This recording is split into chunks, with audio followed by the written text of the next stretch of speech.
사도행전 20부터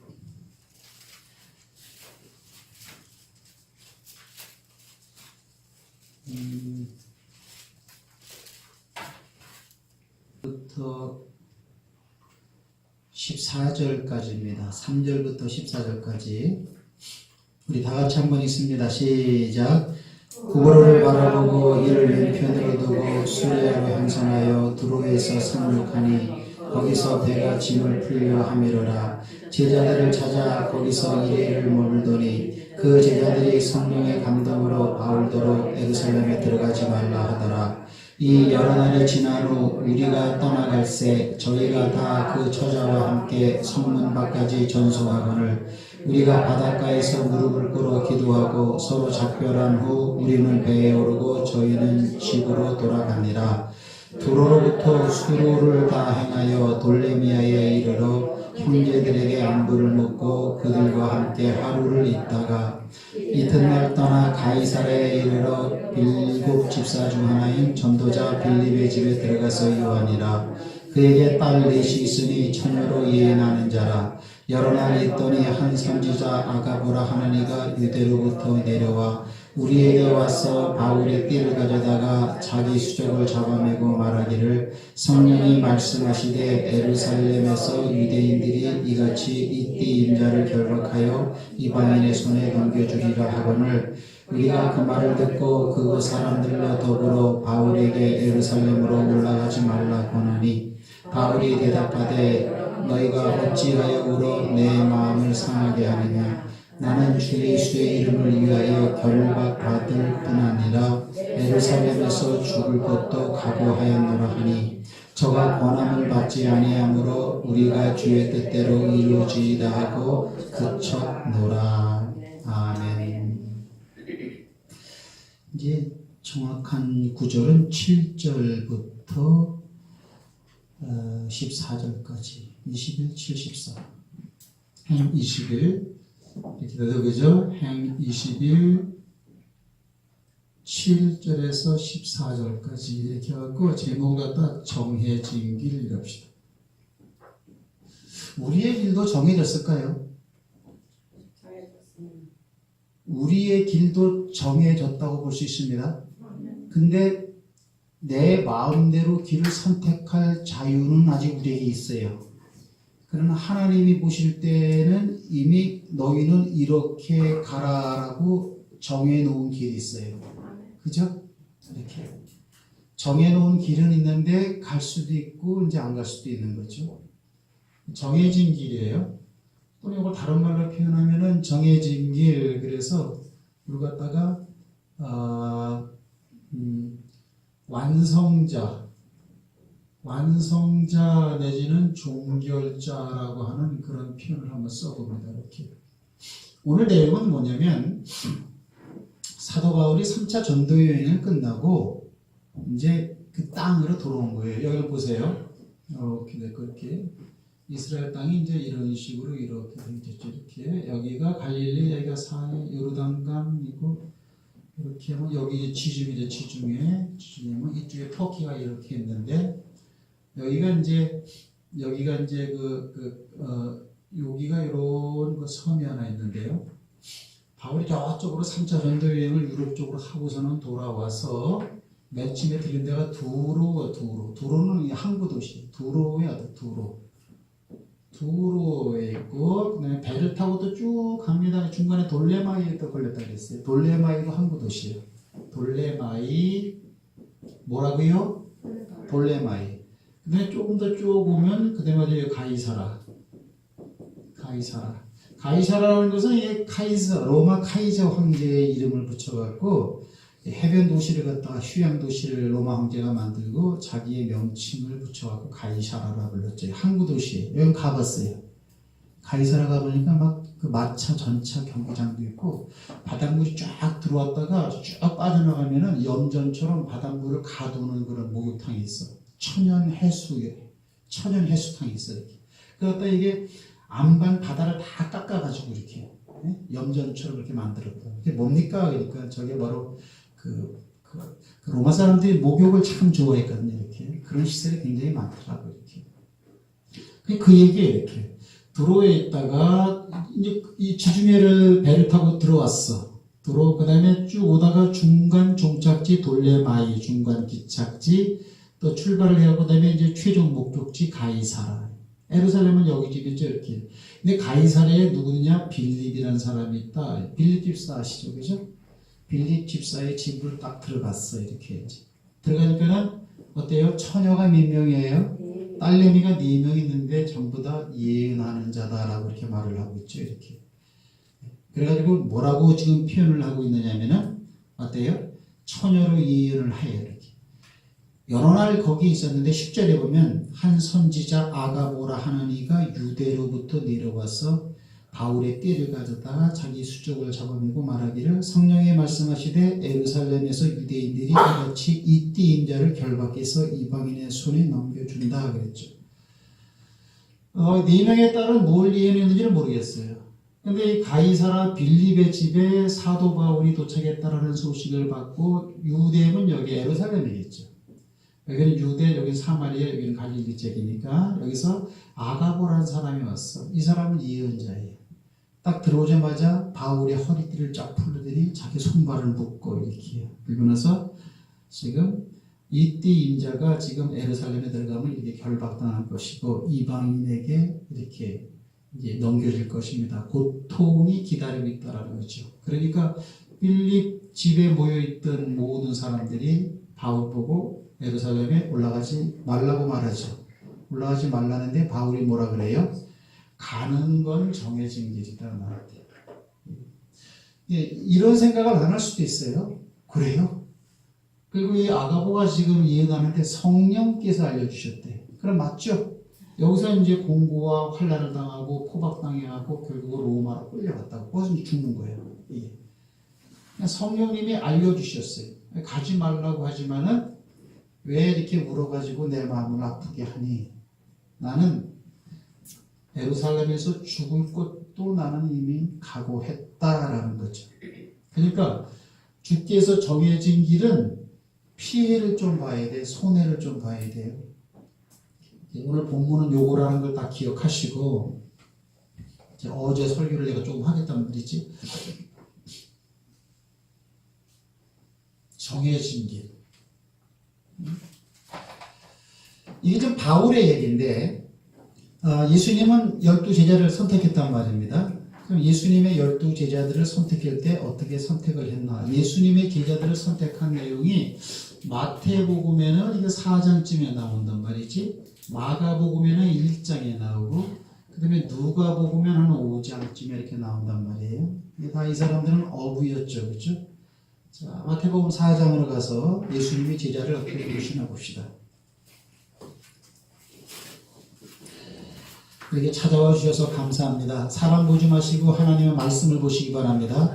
거듭말하지만 남는 것은 말씀밖에 없습니다.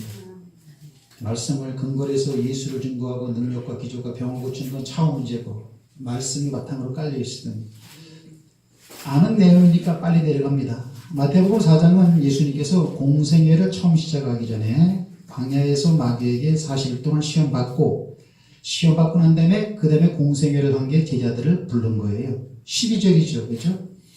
예수께서 요한의 잡힘을 들으시고 갈릴리로 물러가셨다가 나사렛을 떠나 수불로 납달리 지경 가버나움에 갔다. 그리고 나서 나사렛을 떠나 납달리 지경 해변이 있는 가버나움. 그럼 어디요? 지도 또 그립니다. 자, 이렇게 되었고요. 나사렛이 여기요. 예루살렘이 이 밑에 있죠. 이게 갈릴리 바다예요. 그러면 이게 가버나움은 여기야 이렇게. 요거는 아까 여기 그 두로는 해변 도시지만 여기는 어때요? 호숫가에 있는 도시예요. 이렇게. 일로 이제 가버나움에 들어갔어. 그러니까 당연히 이제 해변길을 가게 되는 거죠. 그렇죠? 그 해변에서 여기서 예수를 제자들을 만난 거죠. 예수님이 만약에 이때 이쪽으로 안 가고 예루살렘 쪽 산지로 갔으면 누구를 택했을까? 그런 예수님 마음이겠어요. 하지만 성경에 있는 것만 얘기하니까 일로 가니까 자연스럽게 바닷가에서 고기 잡는 제자들을 만나게 됐다. 이렇게 되는 거고 18절 말씀 봅니다. 갈릴리 해변을 다니시다가 두 형제 곧 베드로라 하는 시몬과 그 형제 안드레가 바다에 그물 던지는 것을 보시니 저희는 어부라. 말씀하시되 나를 따라오너라. 내가 너희로 사람을 낚는 어부가 되게 하리라. 저희가 곧 그물을 버려두고 예수를 쫓았다. 거기서 더 가시다가 다른 두 형제고 세베대의 아들 야고보와 그 형제 요한이 그 부친 세베대와 한 가지로 배에서 금을 입는 것을 보시니 부르시니 저희도 배와 부친을 버려두고 예수를 쫓았다. 이 말이죠. 자, 정해진 길 이제 스타트입니다. 여기 4장에 보니까 이게 몇 절부터냐면은 이게 18절부터예요. 18절 그 이하에 보면은 이 갈릴리 바다를 다니면서 누구를 불렀냐면은 베드로를 봤어요. 베드로라는 말은 안 나와 있고 시몬이라고 되어져 있죠. 이렇게요. 시몬의 형제는 누구예요? 이건 안드레. 시몬과 안드레는 형제죠. 이렇게요. 이렇게. 고기 잡는 거 보니까 나를 따르라 그러니까 이 사람들 그물을 버렸어. 그물을 버리고 예수를 쫓았다라는 거지. 조금 더 가다 보니까 그 옆에 또 이번엔 세베대의 두 아들이 있어. 요한과 야고보가 있어. 요한과 야고보가 있어. 이것도 형제예요. 또 나를 따르라 그러니까 이 사람들도 뭐예요? 이번엔 배와 부친을 버려두고 가더라고. 뭘 버리고요? 배와 부친을 버렸어. 잘 보세요. 이렇게.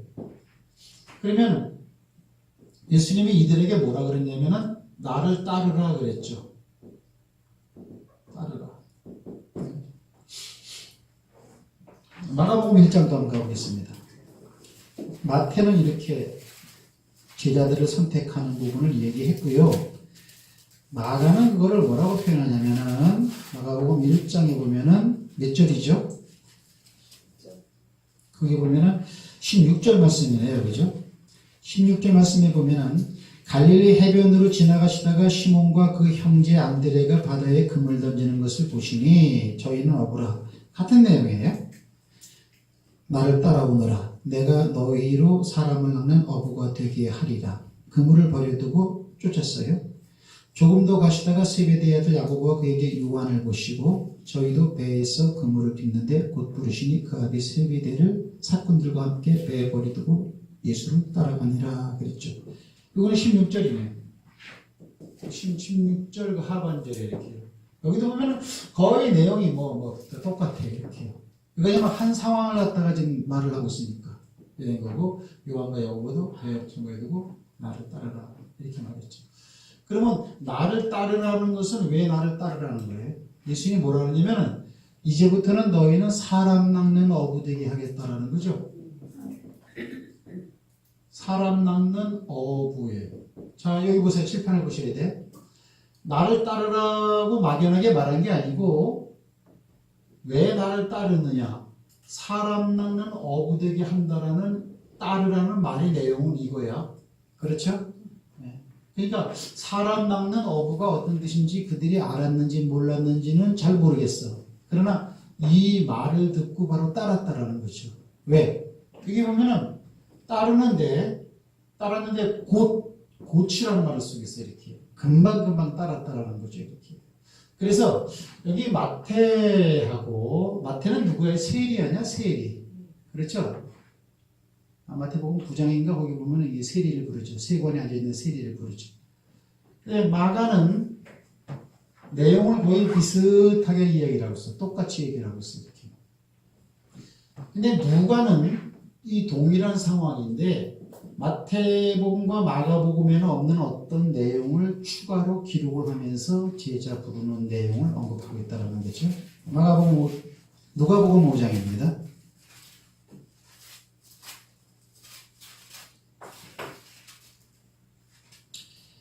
하나님 도와주세요. 그 5장에 보면은 어부들을 제자로 부르시다라는 그런 내용이 되어져 있죠. 1절부터 한번 다 같이 한번 읽어볼까요? 시작.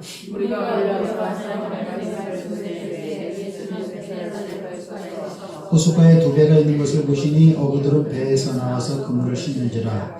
예수께서 한 배에 오르시니 그 배는 시몬의 배라. 육지에서 조금 떼기를 청하시고 앉으사 배에서 무리를 가르치시더니 말씀을 마치시고 시몬에게 이르시되 깊은 데로 가서 그물을 내려 고기를 잡으라. 시몬이 대답하여 가로되 선생이여 우리들이 밤이 맞도록 수고를 하였으되 얻은 것이 없지만은 말씀에 의지하여 내가 그물을 내리리이다 하고 그리한즉 고기를 내온 것이 심히 많아 그물이 찢어지는지라. 이에 다른 배에 있는 동물을 손짓하여 와서 도와달라 하니 저희가 와서 두 배의 채움에 잠기게 되었더라. 시몬 베드로가 이를 보고 예수의 무릎 아래 엎드려 가로되 주여 나를 떠나소서 나는 죄인이로소이다 하니 이는 자기와 및 함께 있는 모든 사람이 고기 잡힌 것을 인하여 놀라고 세베대의 아들로서 시몬의 동업자인 야고보와 요한도 놀랐습니다. 예수께서 시몬에게 일러 가라사대 무서워 말라 이제 후로는 네가 사람을 취하리라 하시니 저희가 배들을 육지에 대고 모든 것을 버려두고 예수를 쫓으니라. 누가는 이제 의설해서 그런지 모르지만 이 전후 좌우 맥락을 자세하게 기록을 하는 거예요. 그게 뭐냐면 베드로가 그때 고기를 잡고 있었는데 오른편에다가 그물을 내리라는 거죠. 그물을 내리니까 그물이 찢어질 정도로 고기가 많이 잡혔어. 이렇게 상황이 그래요. 여기는 없어. 그래가지고 그 고기를 갖다가 다른 배에다가 또 옮기려고 했지만은 그물이 찢어질 정도가 됐다라는 것은 그물을 못 든다는 거야. 고기를 그물로 잡으면은 그 그물을 끌어올려 당겨갖고 배에다가 실어야 되는데 그물이 찢어질 판이니까 그냥 그거를 어떻게 할 수가 없는 거야. 그러면 만선도 그런 만선이 없는 거죠. 만선도 그런 만선이. 밤이 맞도록 수고했지만 잡은 것이 없어요. 근데 예수님이 한번 말하니까 말씀한 대로 말씀에 의지해서 던졌으니까 저는 포커스는 거기가 아니야 지금요. 많아진 거예요. 이렇게. 그러면 우리가 생각을 한번 해봐요. 어부는 생업이 고기를 잡는 거예요. 이렇게요. 고기를 잡는 건데 매일 고기를 많이 잡는 것이 아니고 고기를 못 잡을 때도 있어요. 그런데 어떻게 하다 한번 대박 치는 날은 굉장히 기분이 좋은 날이죠. 그죠? 며칠 전에 그 TV를 보니까 그게 뭐더라? 그게 뭐지? 무슨 프로지? 어부가 이게 그 숭어를 잡는데 숭어를 못 잡아. 못 잡을 땐 못 잡는데 그물을 잡는 건데. 근데 그날은 방송하는 날은 그물에 진짜 그 숭어가 많이 들어가갖고 배에 꽉꽉 찼더라고 이렇게. 그러니까 그 촬영하는 사람이 선장님 오늘 기분 좋으시겠습니다. 나이가 많아. 그 선장이니까 오늘 얼마나 잡았어요? 그러니까 한 2,000마리 잡았지. 거의 많이 잡으셨네. 그러니까 많이 되긴 뭘 많이 잡아. 한 2만 마리 잡아야 그래도 뭐 잡은 것 같지. 이제 그러더라고 그렇게. 근데 그 아들하고 같이 지금 그 곡을 잡고 있더라고. 그러니까 이번에 방송사 직원이 아들한테 가갖고 오늘 고기 이거 얼마 못 잡은 거예요? 그러니까 못 잡긴요. 아버지 저 웃는 거 봐요. 입 째진 거 봐요. 그러니까 너무 좋다라는 거야 이게. 너무 좋더라고. 그래갖고 그거 한 번 팔면은 무슨 뭐 한 2천만 원 순수익이 난대. 뭐 대단한 거지. 이렇게. 그러면 고기를 못 잡던 사람이 고기를 한번 엄청나게 잡으면은 그 기쁨을 말로 표현할 수 없는 거죠. 그러면 내가 어제도 내가 그런 말을 했는데 광어 한 마리에 얼마예요? 광어, 자연산 광어? 자연산 광어 2만 원 한 마리 얼마인 줄 알아요? 예전에 내가 속초 가서 사 먹진 않았어. 근데 물어는 봤어. 4만 5천 원 줘. 15만 원. 15만 원. 그 다음에 우럭 같은 거 이만한 거 좀 큰 거 죽은 거 이런 거 한 마리에 5천 원. 이렇게 하고 그 다음에 인간은 그 광어 같은 거 조금 이런 것들 그냥 2만 원, 3만 원 그렇다고 이렇게. 그래요. 그러면 그때 당시에 고기 가치가 얼마나 되는지는 모르지만 이게 그물이 찢어질 정도로 많이 잡힌 그런 고기라면은 돈이 돼요, 안 돼요? 돈이 엄청나게 되죠? 그러니까 고기가 펄떡 뛴다, 그건 돈으로 보이는 거죠? 그건 돈이란 말이야. 어부들은 그 고기를 먹으려고 하는 게 아니고 돈으로 바꾸려고 하는 사람들이니까 고기는 돈으로 보이는 거죠, 이렇게요. 그러면 이 똑같은 상황이야. 지금 베드로가 주인공인데 안 들어요, 이렇게. 평소에는 잡아본 적도 없을 거야. 근데 그날은 예수님이 던지라고 했더니 엄청나게 많은 재산 축적이 있었어요. 재산 축적이죠. 예. 근데 나를 따르래, 버리고. 만약에 이게 만약 고기도 못 잡았어. 아, 이거 오늘도 허탕이네. 뭐 고기 뭐 이제 틀렸다. 갈릴리 바다에 고기도 없고 이제 뭐 아이고 뭐 직업을 바꾸든지 해야지. 뭐 궁시렁거릴 때에 나를 따르라 그러면은 좀 따라갈 수는 있다라는 거지. 근데 조금 전까지만 해도 우리식으로 말합시다. 지금 1억을 벌었어. 1억을. 그럼 1억을 벌었으면은 어부의 심리가 그물을 한 번 더 던지고 싶어요? 안 던지고 싶어요? 던지고 싶어요. 한 번 더 던지면, 왜냐면 베드로도 우리와 똑같은 사람이니까요. 그런 마음이 왜 없겠어요? 이렇게요. 한 번 더 던지면 1억인데 예수님이 나를 따르래. 그리고 사람을 낚는 어부가 되게 하겠다라고 이렇게 말을 한다라는 거지, 이렇게. 그럼 우리가 마태복음 4장과 마가복음 1장 상황에서는 예수님이 나를 따르라 하니까 그냥 그물을 버려두고, 배와 부침을 버려두고, 그냥 이 말씀을 따랐다. 이렇게 쉬운데, 누가복음 5장에서 만약에 베드로가 나라면은, 예수님 잠깐만요. 한 탕만 더 하고. 나 같으면 분명히 그랬어. 이렇게. 그리고 거기가 좀 얕은 데인데, 야, 여기서 얕은 데서 이렇게 많이 고기가 나왔으니까 저기 노른자에 진짜 고기 많이 몰리는데 거기서 던지면은 진짜 대박 나갔다. 한 방만 그늘을 내렸다가 올리면은 이제 내 인생 끝이다. 이런 생각이 들 정도로 많이 잡았다라는 거죠. 그런 생각이 든다라는 거죠. 사람이라면. 여러분 같으면 그런 생각 안 들겠어요? 아니, 당연히 들죠. 이게 실감이 좀 잘 안 나겠지만 요 부분에 대해서 실감이 나야 돼요. 실감이. 그러니까 베드로와 안드레는 버리기는 쉽지가 않은 그런, 소위 말하면 이걸 물질이라고도 말을 할 수가 있고 이걸 돈이라고도 말을 할 수가 있죠. 또 어떤 세상적인 이게 부라고도 말할 수 있단 말이에요. 이거를 버려두고 예수를 이렇게 따르는 거라고. 아멘이십니까? 네. 자, 그래요. 그러면 이 상황을 버리고 무슨 상황 때문에 가느냐? 이 따르라는 말을 듣고 가는데, 이 따르라는 말의 내용은 뭐냐면 사람 낚는 어부되게 하겠다 이렇게 말했단 말이에요. 그러면 예수님께서 고기를 많이 잡아서 팔아서 잃어 벌어라 라고 하는 것이 예수님의 목적이에요. 요거를 보여주고 난 다음에 바로 사람 낚는 어부되게 하리라 하고 나를 따르라고 바로 말을 했으니까 예수님의 목적은 여기에 있는 거예요? 여기에 있는 거예요? 예수의 목적은 여기에 있는 거예요? 여기에 있는 거라고.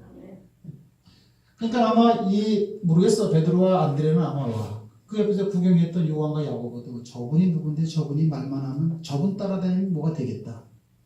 저분이 말씀하신 대로 됐으니까 저분 따라가면 뭐가 된다. 적어도 이 정도는 있었겠죠. 그래서 이제 따랐다라는 거죠. 그러면 자, 나를 따르라는 이 말을 듣고 이제 예수님이 이제 따랐어요. 이렇게요. 이렇게요. 근데 만약에 이 베드로가 평소에 물질에 굉장히 약한 사람이야. 오늘 제 말을 잘 들으셔야 돼요. 물질에 굉장히 민감하고 물질에 굉장히 약하고 물질에 굉장히 욕심이 많고 만약에 그렇다 치자고.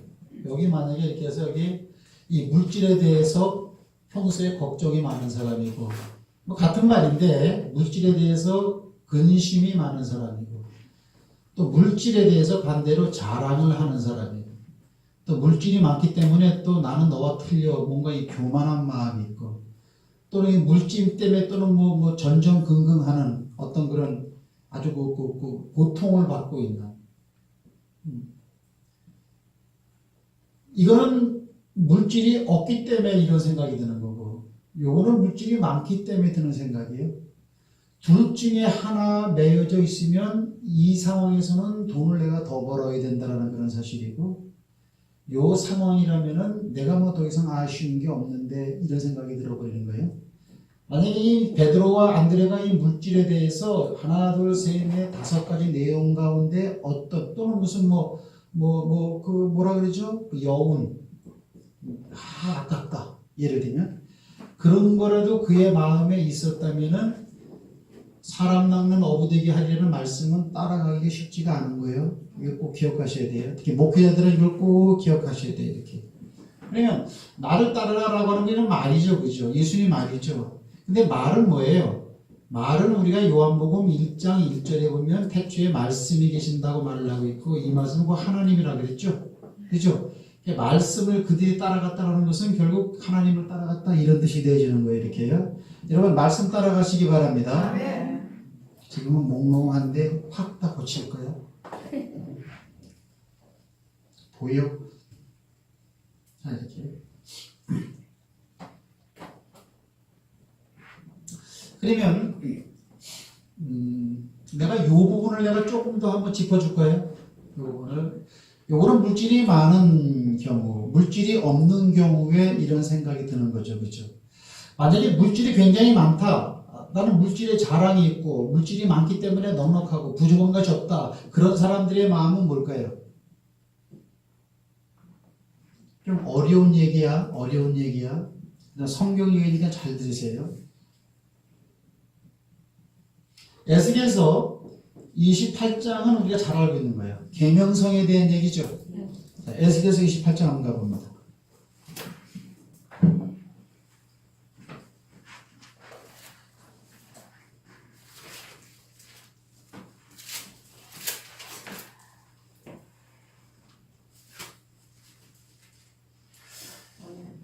아까 제가 얘기한 두로왕 나오죠? 네. 그죠? 자, 두로왕.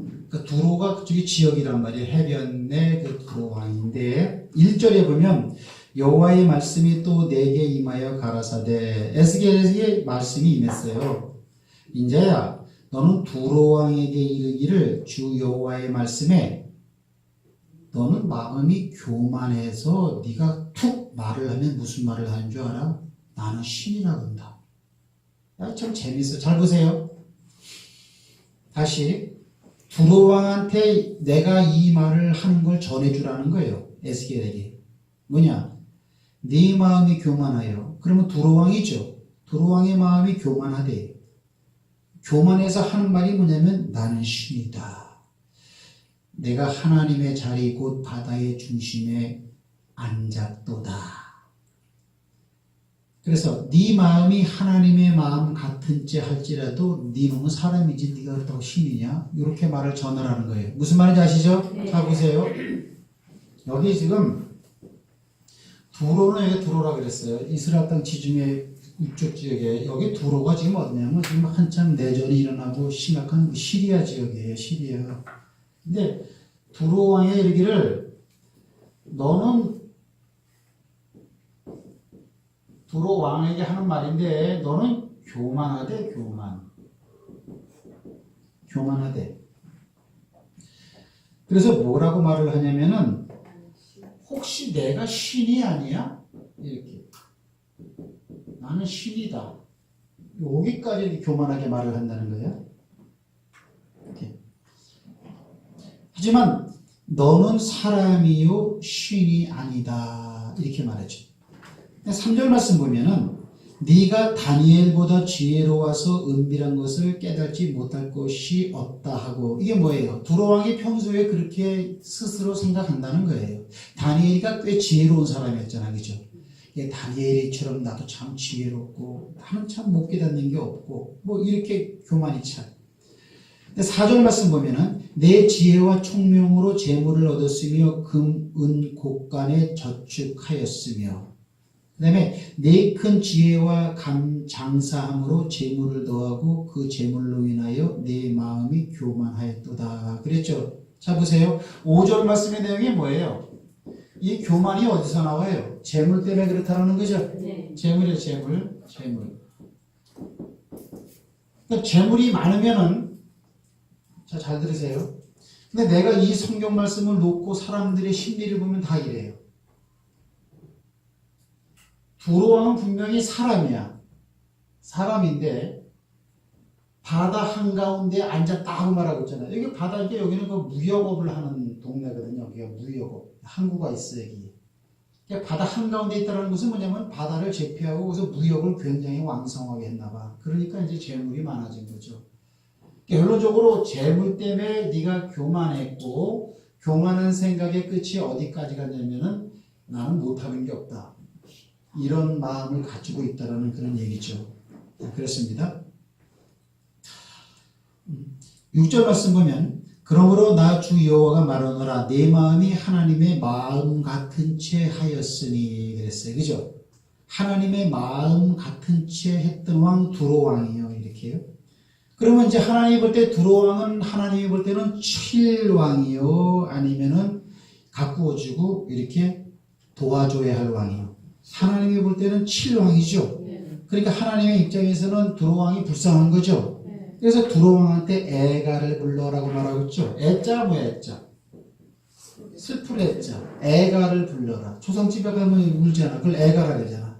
두로왕을 위해서 애가, 이게 노래 같잖아요. 애가를 불러라. 자, 12절 말씀 봅니다. 자, 12절. 인자야 두로왕을 인하여 애가를 지어 그에게 이르기를 주 여호와의 말씀에 너는 완전한 인이었고 지혜가 충족하며 온전히 아름다웠도다. 네가 옛적에 하나님의 동산 에덴에 있어서 각종 보석. 자, 지금 두로왕을 위해서 그놈의 자식 그거 불쌍하다 슬픈 노래를 불러줘라. 그러면서 두로왕에게 애가를 부르는데 네가 옛날에 하나님의 성산에 있었다. 하나님의 동산에 있었다. 이렇게 말한단 말이야. 그러면은 제가 몇 번 이건 강조를 했지만 두로왕은 아무리 왕이라도 사람이기 때문에 옛적에라는 단어가 안 맞는 거죠. 하나님의 동산에 존재할 수도 없는 존재죠. 그런데 두로왕에게 애가를 부르는데 두로왕에게 하는 이야기가 아닌 어떤 영적인 존재에게 하는 이야기를 하고 있더라는 거예요. 이게 타락한 천사예요. 그럼 결국 뭐예요? 두로왕이 이렇게 잘 되게끔 교만하게끔 그를 붙잡고 있는 존재가 바로 악한 그럼 자 봅시다. 그럼 사탄이 마귀가 하는 일이 뭐예요? 자 보세요. 잘 봐. 가인이 살인을 했어요? 마귀가 살인을 했어요? 창세기 3장에 바라보면 살인한 사람은 아벨을 죽인 사람은 가인이었어요. 이렇게 첫 살인자예요. 이렇게. 그러나 가인에게 살인하라고 부추긴 존재가 마귀라는 거죠. 그래가지고 요한복음 8장에 보면은 마귀에 대해서 예수님이 말하기를 맨 처음에 살인한 자가 너지 이렇게 말한단 말이에요. 맨 너는 거짓말의 압이다. 이 세상에서 거짓말이 맨 처음에 탄생한 것도 에덴 동산이죠. 선악과를 먹으면 결코 죽지 아니하리라. 그거 거짓말이야. 그것도 마귀가 한 거죠. 그러니까 마귀에게 말할 때 처음부터 살인한 자요. 그 다음에 거짓말장이 압이다. 그렇게 말을 하고 있어요. 이렇게요. 그러면 보이게는 가인이 때려잡아 죽이고 있지만 마귀가 가인으로 하여금 죽어라고 이렇게 충동질을 하고 있다. 그런 뜻이 보여지는 거예요. 그렇죠? 그러면 자 반대로 이렇게 적용을 시켜보자고. 두로왕이 지금 잘 되고 있는데 가인은 아벨을 쳐잡아 죽이는 행동을 했다면 두로왕은 무역을 열심히 하고 돈을 갖다 엄청나게 많이 벌었어. 그러면 이 재물을 얻게 한 자가 누구예요? 오늘 이 말씀 보니까 두로왕을 위해서 애가를 짓는데 두로왕에 대한 얘기가 아니고 마귀에 대한 얘기죠. 그러면 두로왕에게 마귀가 함께 있어갖고 이렇게 풍요롭게 했다라는 거죠. 자, 그런 말이 나와요, 안 나와요? 마태복음 4장에도 나오죠. 자, 마태복음 4장 가봅시다.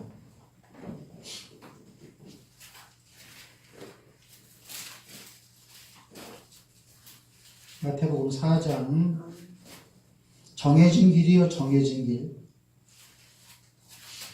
마태복음 4장에 보면 광야에서 시험을 받는 그런 내용인데 7절 말씀부터 다 같이 한번 읽습니다. 7절부터 시작. 예수께서 이르시되 또 기록됐을 때 주 너의 하나님을 시험치 말라 하였느니라 하신대 마귀가 또 그를 데리고 지극히 높은 산으로 가서 천하만국과 그 영광을 보여 가로되 만일 내게 엎드려 경배하면 이 모든 것을 내게 주리라 고 말을 하고 있죠. 그렇죠?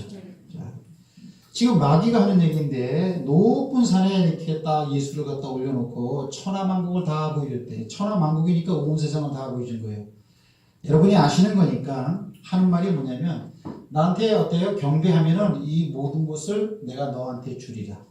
그렇죠? 그러면 세상에 물건을 갖다가 줄 수도 있고 뺏을 수도 있는 존재가 누구라는 거예요? 마귀요. 성경에 기록됐으니까 그대로 믿어야 돼 이렇게요. 그래서 이 세상에 많은 재물은 악한 영들이 주는 재물을 가지고 사는 사람도 있고 하나님이 허락하시는 좋은 물질을 가지고 사는 하나님의 백성들도 있어요. 네. 그렇죠? 물질로서는 구분할 수는 없어. 그러나 그 사람의 삶이 어떻게 사느냐에 따라서 저 물질은 누구에게 왔다 이렇게 알 수 있는 거죠. 오늘 지금 말하는 거예요. 거의 뭐 1,000만 원을 주겠다, 1억을 주겠다가 아니고 천하 만국을 다 보여주고 내가 원하는 자에게 주겠다라는 거예요. 그러면 오늘 마태복음 4장에서 예수님을 갖다가 시험한 마귀가 오늘 이 두로왕에게 들어가서 두로왕을 형통하게 했던 마귀라고 해도 맞죠? 아멘. 하나님은 한 분이라면 마귀도 하나죠? 아멘. 그러면 이게 이렇게 재물이 많아진 것은 결국 누가 준 거예요? 아멘. 마태복음 4장에 보면 마귀가 준 거예요. 이렇게 아셨죠? 네. 자, 이렇게 된단 말이죠. 그러면 제가 오늘 드리고자 하는 말씀은 뭐냐면 두로왕이 재물 때문에 결국 교만하게 됐고 재물 때문에 나는 대단하다, 나는 부족한 것이 없다 이렇게 말했단 말이죠. 그죠? 그럼 다른 말로 표현하면 재물이 없다면은 이것도 없고 이것도 없는 거죠. 네. 그렇죠. 내가 지금 오늘 왜 에스겔서 28장 얘기를 왜 할까요? 지금 이거 얘기하는 거예요. 제자들을 부를 때에 물질에 진짜로 엄청나게 불 수 있는 요걸 갖다 여기서 만약 한 1억을 벌었다고 합시다. 이때 오른편에 금을 던져갖고 근데 1억을 갖다가 10년 동안 모아가지고 1억 개를 딱 탄 날 그러면 또 문제가 틀려. 이건 빈털 털이었는데 갑자기 불과 그냥 한 10분 사이에 그냥 이게 1억이 생겨버린 거예요. 이렇게요. 그러면 여기에 빨려 들어갈 만한 힘이 여기 있다라는 거예요. 평소에 이렇게 잡았다면은 베드로 입장에서는 그거 뭐 항상 잡는 거 이런 거 많은데 평소에는 그가 전문직이 어부지만 절대로 경험할 수 없는 그런 일을 갖다가 진짜 딱 이걸 이뤘단 말이에요. 그러면 직종 어떤 직종이든지 그 직종에서 대박 나는 것처럼 그 사람을 기쁘게 하는 게 어딨겠어? 그렇죠? 자꾸 내가 여기 머물러 있다고 지금. 왜? 이 부분에 대한 인지가 여러분에게 분명히 들어가야 돼. 그러면 이 물질에 대해서 예수님이 나를 따르라 라고 하니까 이런 생각이 들 수도 있죠. 아이고 아까워. 아이고 이거 어쩌자는 거야. 이런 생각이 들 수도 있죠. 네. 그러면은 어때요? 물질이 많은 거로만해서 교만하면은 오늘 에스겔서 28장을 비교해 보면은 이러한 마음을 그가 가질 수도 있는 거예요. 보세요. 나는 신이다라고 하는 사람은 없어. 그러나 물질이 넉넉하면요 아쉬운 게 없어요. 아쉬운 게 없는 게 신의 마음이에요. 다른 말로 표현하면 난 누구의 도움도 필요 없어. 사람은 이게 도움을 받으면서 살게 돼 있어요. 근데 나는 뭐 통장이 이게 있는데 이런 게 딱 있다고 이렇게 그게 뭐냐면 그게 신의 마음이에요. 그래서 우리가 이 물질에 대한 거는 분명히 짚고 넘어가야 돼요. 저도 뭐 물질이 많고 적고 나는 뭐 목회자의 길을 들어섰기 때문에 물질이 많아본 적은 별로 없는 것 같아요. 그렇다고 물질에 매이거나 뭐 그래 본 적도 없어요. 정말로. 믿음이 뭐냐면 하나님을 이 물질을 의지하고 물질을 신뢰하는 거에 한 10분의 1이라도 하나님을 신뢰해 보세요. 우리가 입술로 그냥 고백하는 고백, 하나님을 믿는다는 그런 내용 말고 진짜로 이렇게. 여러분 돈이 하나도 없습니다. 근데 내일 당장에 100만 원 들어가야 할 때가 있어요. 근데 10원 한 장 없어요. 매길 수 있어요? 목사님, 그렇게 막 다 붙였으면 그런 식으로 합니까? 성경은 그런 얘기예요. 근데 우리가 그걸 믿습니다라고 하지만은 근심 걱정하고 있는 것은 그 물질에 대해서 근심 걱정하는 영역만큼이나 주님이 원하는 마음이 아니에요. 이제 목회자들이 많으니까 제가 얘기하는 거예요. 목회자가 아니래도 나는 한 달에 나는 생활비가 한 100만 원 있어야 되는데 이거 80만 원밖에 없네. 20만 원만 참 다 있었으면. 이 사람은 뭐 1000만 원도 필요 없어. 20만 원만 있으면 돼. 이런 것. 그거 여보 내 먼저 본 교회 있을 때 말이야. 그거 이렇게 보면 은행에 다니는데 그죠. 그럼 뭐 연봉이 뭐 650이래. 부분이 말이야.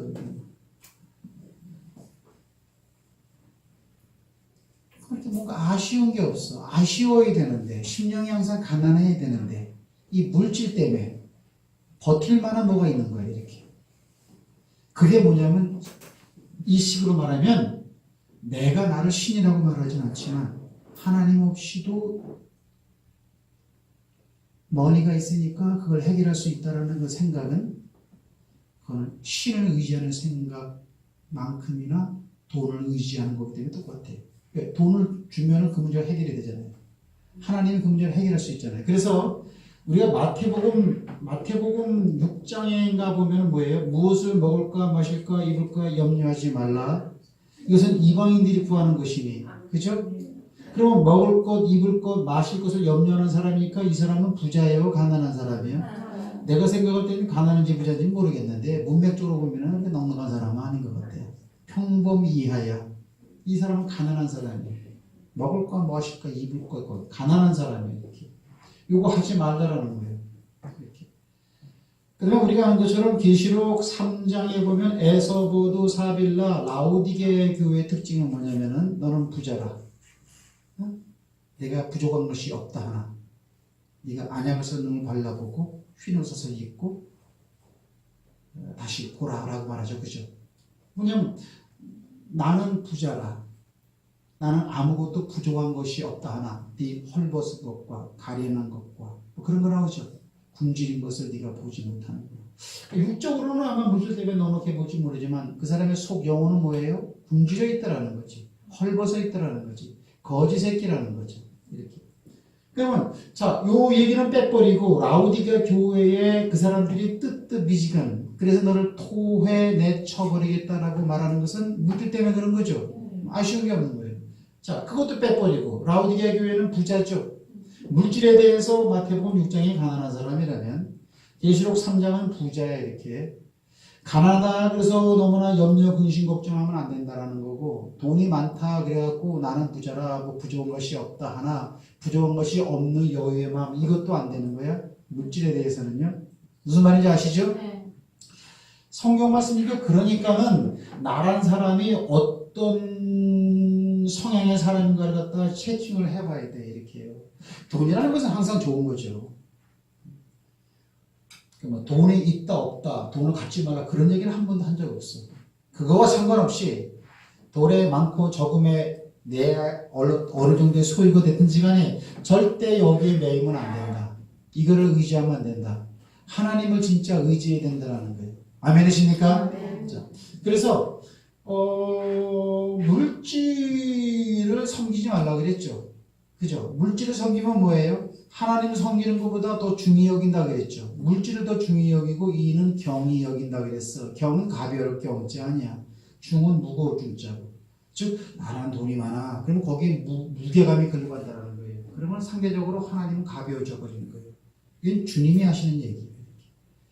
또는 이쪽을 갖다가 또 중히 여기면은 물질은 그러니까 여러분이 하나님을 중히 여기시라고. 그럼 물질은 지저로 가벼워져요. 나를 갖다 매질 못해요.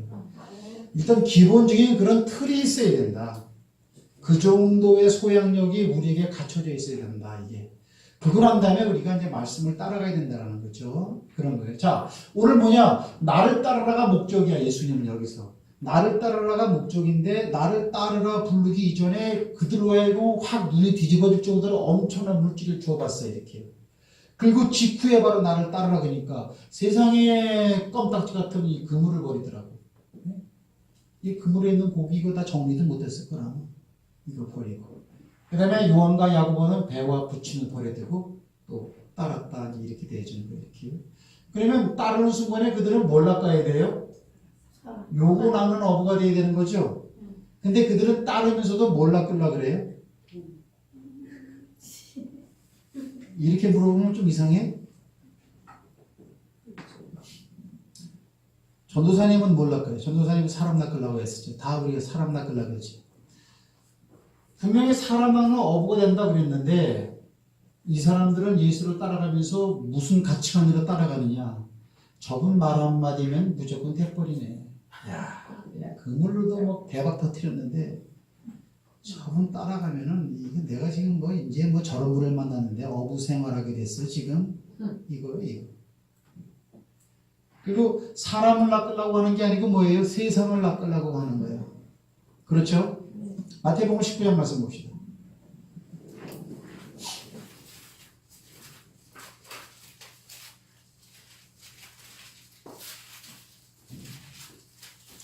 마태복음 19장에 보면은 27절 말씀 보세요. 27절. 다 같이 한번 읽습니다. 시작. 이에 베드로가 대답하여 보소서 우리가 모든 것을 버리고 주를 쫓았사오니 그런즉 우리가 무엇을 얻으리까 그랬어요. 이렇게 됐어요? 그러니까 그거 웃으면 안 돼요. 그 질문 자체는 아무 하자가 없어요. 아무 하자가 없어요. 그러니까 거기에 대해서 예수님이 뭐라고 말하냐면 예수께서 이르시되 내가 진실로 너에게 이르노니 세상이 새롭게 되어 언제 받아요? 부친도 버리고 모든 걸 버리고 주님을 쫓아간 결과로 받는 축복은 어느 시절에 받냐고? 인자가 자기 영광의 보좌에 앉을 때에 세상이 새롭게 되었을 때. 아멘. 그러면 이 땅에서 받는 거요? 저 하늘나라에서 받는 거예요? 예수님은 그 때를 버렸기 때문에 받는 축복 내지는 상급을 저 세상이라고 분명히 언급을 한다고요. 아멘이시죠? 아멘. 그런 거예요. 그리고 나서 하는 얘기가 뭐냐면 또 내 이름을 위하여 집이나 형제나 자매나 부모나 자식이나 전토를 벌인 자마다 여러 배를 받고 또 뭐예요? 영생을 상속한다. 그러나 먼저 된 자로서 나중되고 나중 자로서 먼저 될 자가 있느니라. 할렐루야. 그러면 여기서 지금 베드로가 물어볼 때는 하늘나라가 임했을 때 받는 상급을 물어본 거예요? 아니면 이 땅에 예수님을 따라다니면서 이 땅에서 잘 되어지는 걸 물어본 거예요? 이 땅에서 잘 되어진 것을 물어보는 거죠? 거기 지금 쭉 보면은 20장도 한번 볼까요? 마태복음. 거기 마치 보이네요. 20절 말씀 봅시다. 거기 보면 제목이 뭡니까? 아니 거기 소 제목이 뭐냐고. 한 어머니의 요구요. 그 한 어머니가 누구 어머니죠? 야고보와 요한의 어머니죠. 그러면 이 여자의 남편 이름은 뭐예요? 세베대죠. 하여튼 말을 조금만 꼬면 하여튼 뭐 우르르르르르하고 이게 뭐 하여튼 뭐 말을 못해 하여튼. 그러니까 세베대의 부인이 그죠? 뭐라고 말을 해요? 아들들을 데리고 예수께 와서 요한 야고보 데려온 거예요. 뭐라 그래요? 무엇을 원하느냐 가로되 나의 두 아들을 주의 나라에서 하나는 주의 우편에 하나는 주의 좌편에 앉게 명하소서. 예수께서 대답하여 가라사대 너희의 구하는 것을 너희가 알지 못하는도다. 나이 마시는 자는 너희가 마실 수 있느냐? 저희가 말하되 할 수 있나이다. 가라사대 너희가 과연 내 잔을 마시려니와 내 좌우편에 앉는 것은 나의 줄 것이 아니라 내 아버지께서 누구를 위해 예비하신지 그들이 얻을 것이니라.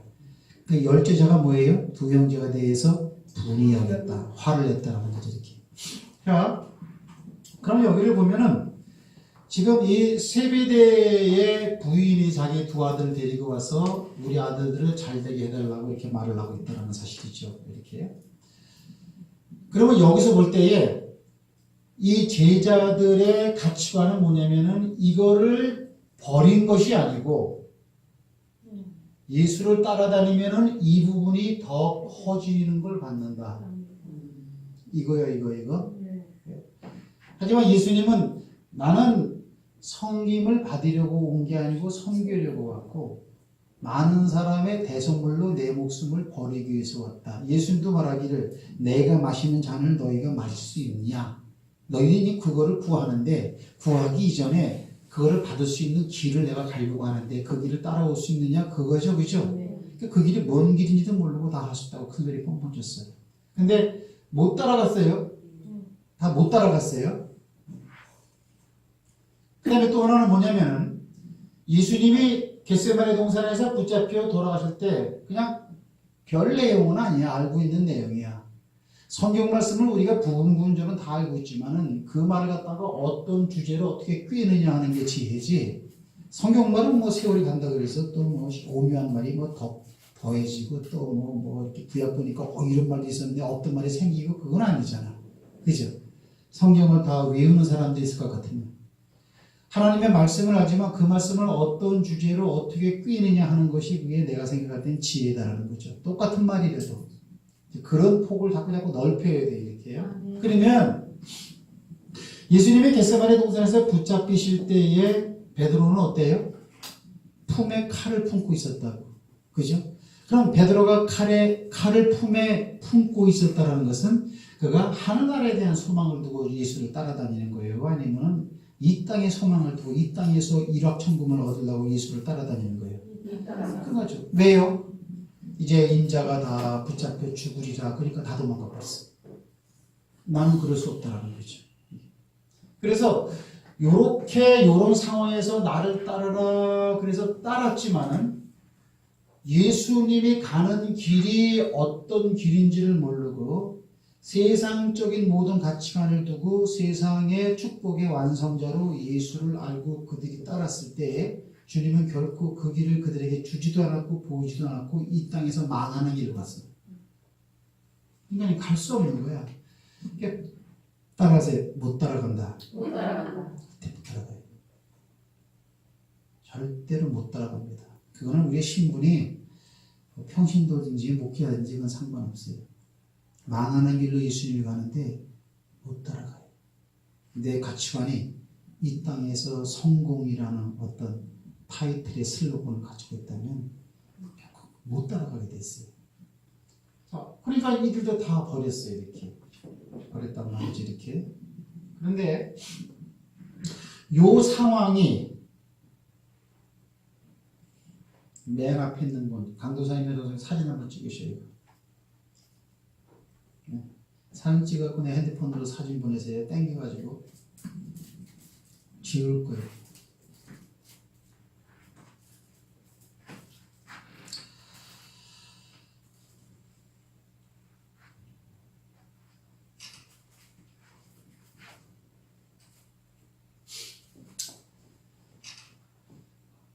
잘 들으세요. 재물은 하나님이 신이라 그랬어요.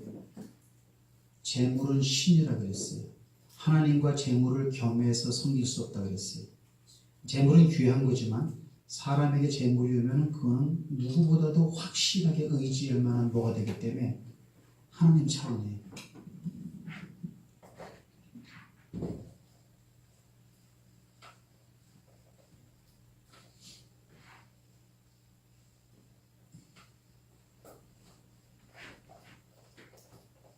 그러면 잘 보세요. 이게 지금 마태복음 4장과 마가복음 1장과 누가복음 5장과 그냥 이렇게 생각나는 대로 하시면 돼요. 칠판에다 써놓고 이렇게 보고 그냥 이렇게 마태복음 4장이네. 그러면 그냥 턱 생각을 줘요 이렇게. 이거는 촉입니다. 예수님 사역의 촉이죠. 제자들을 부르는 거니까 이렇게. 이건 촉이야 이렇게. 그 다음에 이제 중기가 있어요. 이제 복음을 증거하고 뭐 이러고 이렇게요.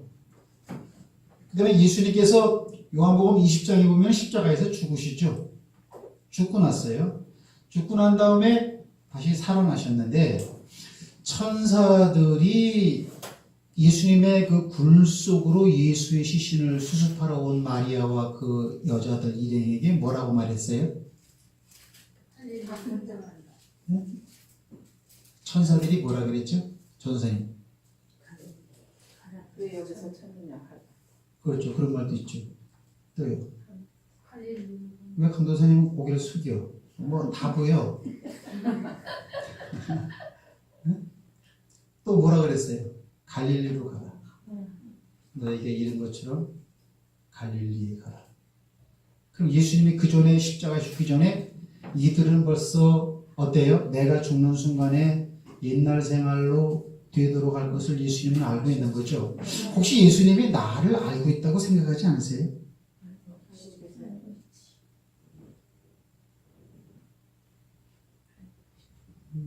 모르면 하나님이 아니에요.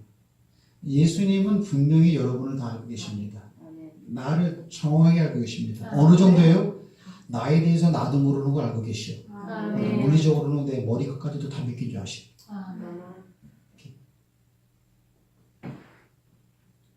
그러니까 말을 하는 거지. 너희가 갈릴리로 가리라. 거기서 만나자. 이렇게 해서. 그래도 제자들은 그때는 부인을 했죠. 예수님이 죽고 나니까 결국 그들은 어때요? 예수님에 대한 참된 가르침의 가치가 형성되어 있지 않으면 옛날로 가는 거예요. 그냥 옛날로 가는 거예요. 옛생활로 가는 거예요. 예수를 잘 믿고 못 믿고 떠나서 주님께서 말씀하신 정해진 길이 무엇인가에 대한 분명한 자각력이 없으면요. 자꾸 옛날 길로 가는 거예요. 옛날로 가는 거예요. 이렇게. 그러니까 이 사람들이 가는 것은 어부의 길로다. 어부의 길로. 어부의 길로. 그럼 어부로 다시 돌아가고 고기를 잡는 기사가 어디 나오냐면 요한복음 21장에 나온다. 요한복음 21장. 그러면 이게 초기 때 이랬다면은 이거는 이제 예수님이 십자가에 못 박혀 죽으시고 부활하신 다음이니까 예수님의 육신적인 사역에서는 이제 말기라고 볼 수 있는 거죠. 그렇죠? 사역이 끝났을 때. 자, 그때 한번 봅시다. 요한복음 21장.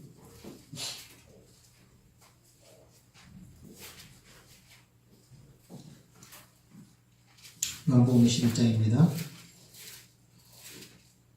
자, 1절부터 한번 제가 있습니다. 그 후에 예수께서 디베라 바다는 갈릴리 바다를 말하는 거예요.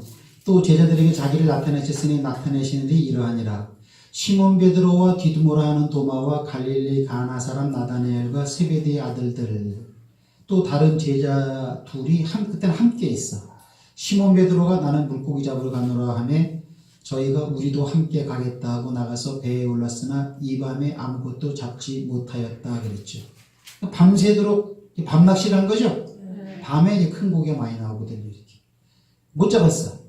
4절에 보면 날이 새어갈 때 예수께서 바닷가에 서셨으나 제자들이 예수신 줄 알지 못하는지라. 예수께서 이르시되 얘들아 너에게 고기가 있느냐. 누가 물어보는지도 모르고 대답은 해. 없어요. 그러니까 이르시되 그물을 배 오른편에 던져라. 그리하면 얻으리라 하신대.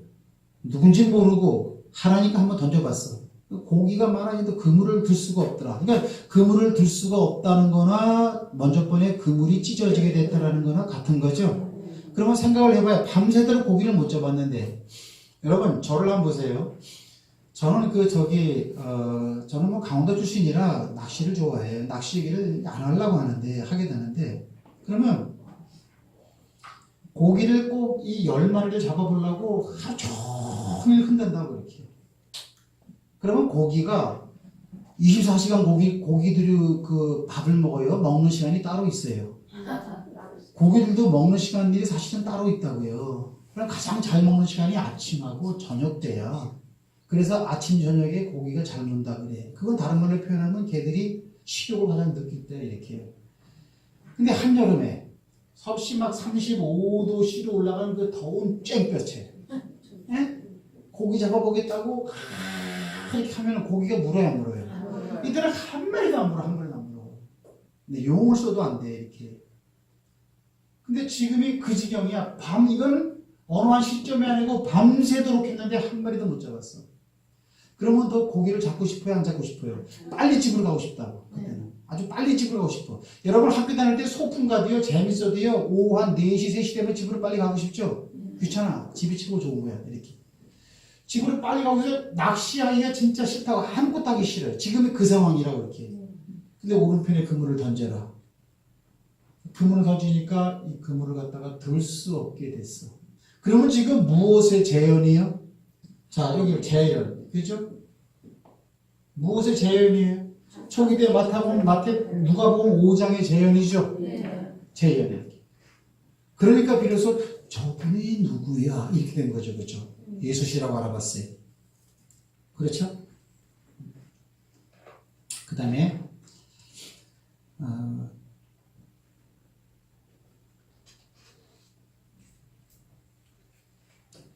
15절 말씀 보세요. 15절 다 같이 있습니다. 그 중간 내용은 여러분들이 다 아시니까, 그죠? 이제 해변가에서 이제 고기도 구워 먹었단 말이에요. 조반, 아침조. 아침 식사를 했어. 15절에 보면 저희가 조반 먹은 후에 예수께서 시몬 베드로에게 이르시되 요한의 아들 시몬아 네가 이 사람들보다 나를 더 사랑하느냐 하시니 가로되 주여 그리하오이다. 내가 주를 사랑하는 줄 주께서 아시나이다. 가라사대 내 양을 먹이라. 아까 초장에는 내 양을 먹이라고 하지 않고 사람 낳는 어부 되게 하리라 그랬죠? 그 말이나 내 양을 먹이라는 거나 똑같은 줄 믿으시기 바랍니다. 자, 여기서는 주님께서 뭐라고 말하냐면요. 초장 여기서 아까 마태복음 4장, 마가복음 1장, 누가복음 5장과 동일한 상황을 연출시키는데 초기 상황에서는 언급하지 않았던 한마디를 해야 돼. 그게 뭐냐면 시몬아 네가 나를 사랑하느냐 이렇게 말합니다. 나를 사랑하느냐.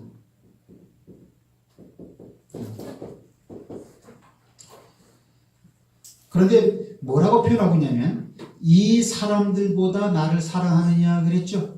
이 사람들보다 나를 더 사랑하느냐. 그 이 사람들보다 그럴 때 사람들 앞에 일자가 쓰여 있잖아요. 그죠? 그 일자에 나눠주는 뭐라고 되어 있어요?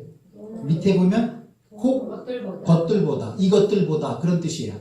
그러니까 이 사람들보다라고 하는 의미도 있지만은 또 뭐예요? 이것들보다라는 의미도 있다라는 거예요. 이해하시죠? 자 보세요. 근데 내가 그 헬라어 성경을 찾아보니까 이것이 뭐냐면 따라합시다. 톤. 호헤토 투테스투 토테토 돈텐톤 호이타 토이타스타 토이타스타 투스타스타 뭐예요? 헬라어 관사예요? 헬라어는 전부 다 남성, 여성, 그 다음에 중성, 주격, 소유격, 목적격, 역격 그래서 헬라어는 굉장히 세밀해요. 이게. 근데 그 모든 단어 앞에 격수 앞에 관사가 꼭 붙어요. 영어로는 더 하면 그것이죠. 근데 호, 해, 토, 코는 남성이야. 호, 해는 여성 관사예요. 토는 중성 관사예요. 호, 해, 토, 투, 테스, 투. 네.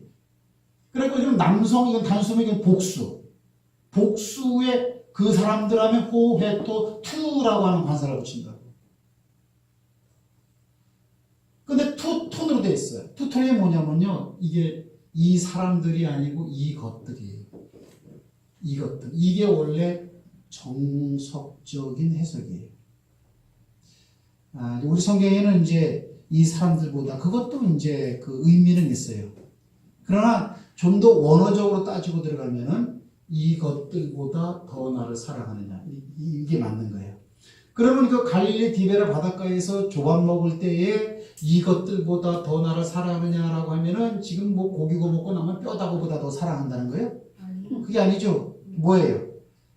그 옆에는 지금 153마리나 엄청난 고기를 잡았다고.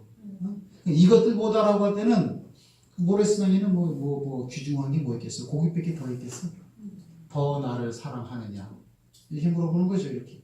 그러면 여기서 맨 초장에 이들이 바로 나를 따르라 사랑하는 어부가 되게 하리라고 했을 때 이거를 버리고 따라간 것 같지만 결국은 그들이 세상적인 출세를 갖다가 꿈꾸면서 예수를 따랐다라는 것은 이런 데에 마음이 있었다라는 거죠. 그죠? 그런 의미가 되는 거죠. 그러니까 주님이 재탕할 때는 물어보는 거예요. 이것들보다. 그러면 이것들이라고 하는 것은 잘 보세요. 요거는 지금 그 베드로 한 사람만 놓고 봅시다. 베드로에게 지금 소속되어 있는 거예요. 베드로에게 소속되지 않은 거예요. 다시. 이것들은 하면은 지금 보이는 걸 지금 두고 얘기하는 거 아니에요.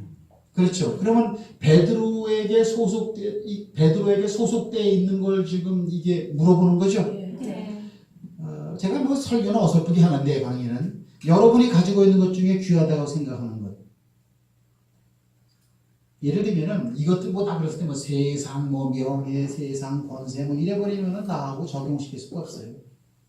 분명히 이것들은 저기 예루살렘에 있는 뭘 두고 이것들이라고 한 게 아니고, 저기 다른데 멀리 다른 사람이 가지고 있는 금은보화를 이렇게 지시하면서 이것들이 한 것이 아니고 바로 옆에 바로 그의 소유가 되어져 있는 물고기를 두고 말하는 거라는 거죠.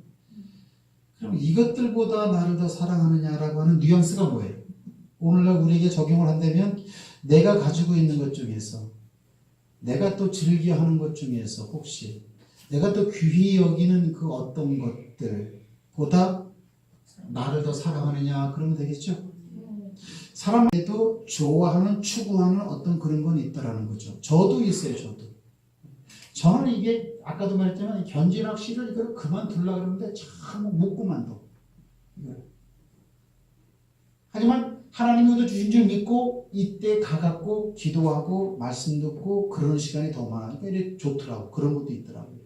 자, 중요한 건 뭐냐면 여러분들이 소중하다고 예수보다 더 중요하고 예수보다 더 많이 생각하고 예수보다 더 끔찍히 사랑 내지는 흠모하는 그 무엇을 예수님과 비교해서 예수님보다 더 가치 있는 어떤 것으로 여러분의 마음에 존재하고 있다면 내 안에 또 이판이 되고 말아요. 주님이 그걸 세 번을 물어보는 거예요. 네가 나를 사랑하느냐? 이것들보다. 네가 또 이것들보다 나를 더 사랑하느냐? 네가 또 이것들보다 나를 더 사랑하느냐? 이렇게 물어보는 거예요. 자, 정해진 길을 가려면 어떻게 해야 돼요? 사람이 정해놓은 길이 아니고 하나님이 정해놓은 길을 갈 때에 우리가 꼭 유념해야 할 게 뭐냐? 예수님보다 더 높아진 그 어떤 것을 내려놔야 돼. 이거는 뭐 지극히 평범한 얘기야. 평범한 얘기야. 이 사람들보다 나를 더 사랑하느냐라는 거예요. 사랑. 요거를 내가 엊그저께 주일날에는 뭐라고 말했냐면요. 따라합시다. 하나님의 말씀은 믿음으로 따라갈 수 없다. 이상한 얘기죠. 제가 이제 그런 말을 했다고요. 하나님의 말씀은 예수님은 믿음으로 따라갈 수 없습니다. 그러나 그럼 믿음보다 더 귀한 걸 요구한다라는 거죠. 네. 그러면 믿음보다 귀한 게 뭐예요? 믿음, 소망, 사랑 이 세 가지는 항상 있을 것인데 그 중에 제일 메이저라고 나와 있어요. 영어상에 가장 크고 위대한 건 사랑이라고 했어요. 자, 믿음으로 따라가죠. 사실은 이 모든 게 다 믿음이죠. 다 믿음이지만은 그냥 막연하게 하는 그런 믿음, 아멘 하는 믿음, 내가 마음으로 결심하는 그런 믿음 가지고는 절대로 예수를 따라갈 수가 없어요. 예수님을 사랑해야 돼요. 여러분, 이 사랑은 말 그대로 사랑이에요. 제가 예전에 대우조선 설계실에서 근무할 때, 그때 제가 총각 때예요. 26, 7, 그때 때. 국민학교 선생님, 여선생님을 내가 좋아했어. 우리 집사람한테 다 얘기한 거예요.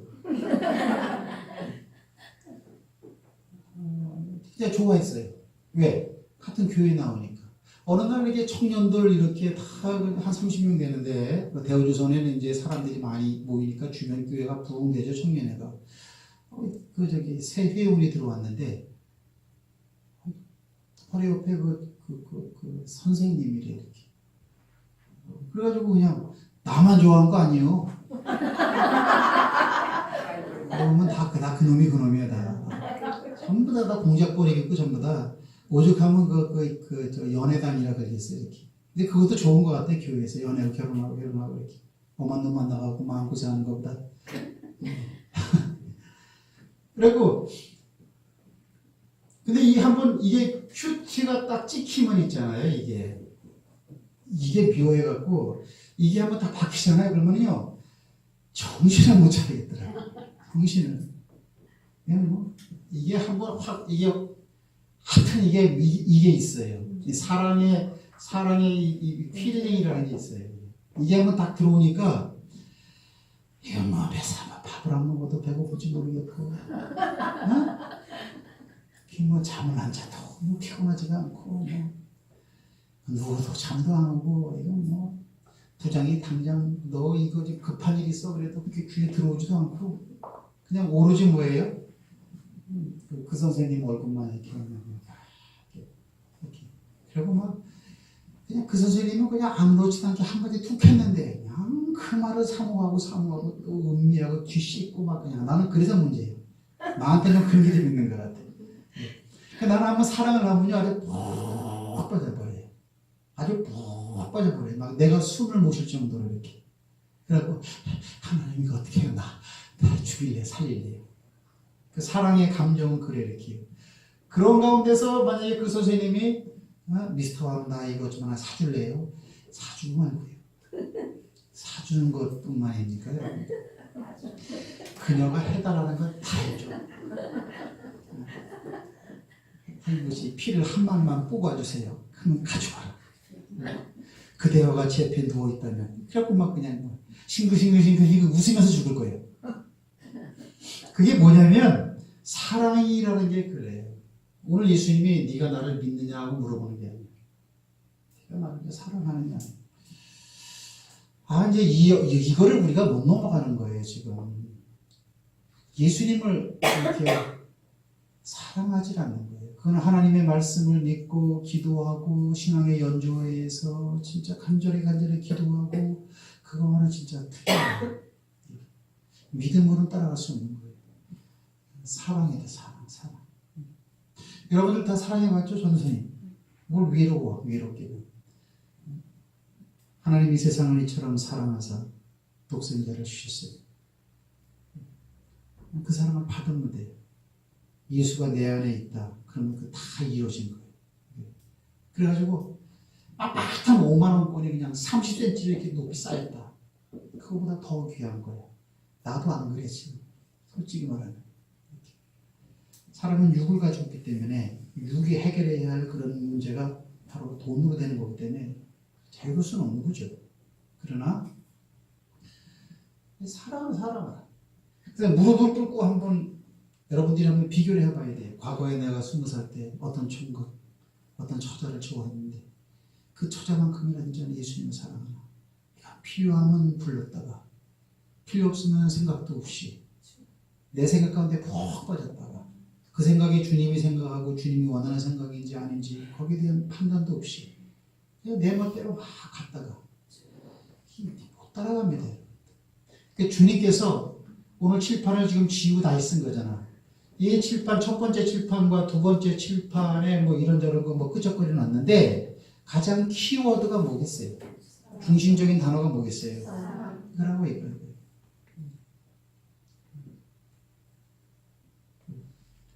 그럼 뭐예요? 이것들도 우리가 사랑할 수 있다는 거예요. 여러분이 가지고 있는, 여러분의 소유라고 하는, 또는 소유로 가지고 있는 물질은 아니지만 여러분의 생각 가운데 즐겨하는 어떤 생각이나 패턴이나 그런 것들이 예수님보다 능가하다면 그걸 사랑하는 거죠. 그거는 뭐 너무나 쉽게 자명한 것이죠. 뭐 사실 많이 할 필요가 없어요. 여러분이 예수님을 사랑하면은 저도 그러기를 바라지만은 그러면 성경 말씀은 그대로 이루어지도록 주께서 역사하실 거예요. 그대로 역사하실 거예요. 네가 나를 사랑하느냐? 사랑합니다. 네가 나를 사랑하느냐? 사랑합니다. 사랑이 없으면 전부 다 구호로해진다니까. 전도도, 세상의 빛과 소금도 그게 구호로해진다고요. 그걸 이면으로 논리로만 알고 이해하고 말아버린다고요. 사랑은 여러분 논리가 아닙니다. 사랑은 여러분 사랑하는 사람이 여러분들 나 팔 하나 잘라주라 그러면 잘라줄 수도 있는 거예요. 사랑이 얼마나 소중한지 그랬다 그죠? 이 다리 위에서 물이 막 흘러가는데 어머니가 떠내려가고 사랑하는 애인이 떠내려간다면 누구를 건질 거냐고. 질문도 같은 얇게 이렇게 물어봐야 둘 다 소중하죠. 근데 누구를 건진다고요?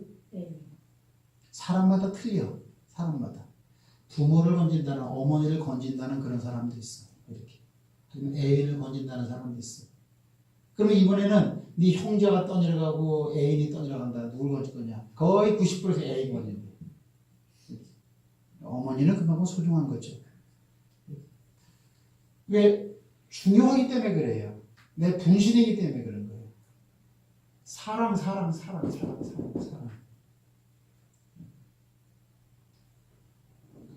그 여러분이 예수님을 사랑해야 나를 따르라 그걸 갖다가 들어주게 돼 있다고. 그걸 믿음으로 그걸 들어줄 수가 없어요. 믿음으로. 우리가 믿음이 왜 없겠어요? 아니 얼마나 읽고 얼마나 외우고 얼마나 또 읽고 그래야 이 말을 갖다가 더 큰 믿음을 가지고 반응을 일으킵니까? 틀렸어요. 이 나이 되도록 안 돼. 그렇게는. 말씀을 더 깨닫고 더 알아야 그러면 도움은 되겠지만 주님 사랑이에요. 다시 한번 내가 진짜 주님을 사랑하는가? 아니면 내가 사랑하는 분이지만 진짜 실상이 아닌 어떤 그냥 예수라는 글자 두 개만 딱 갖다 놓고 지금 어때요? 나도 모르는 사랑을 한다고 이렇게 입으로 조아리고 있는가? 그런 생각을 한번 해봐야 한다는 거예요. 그래 단독자가 좋아. 사랑이라는 개념으로 완성되는 게 기독교이기 때문에 이렇게 막 버글버글한 다수가 필요 없어요. 나 하나면 돼. 사랑은 그래야 은밀한 거 아니에요? 집사님 그렇죠?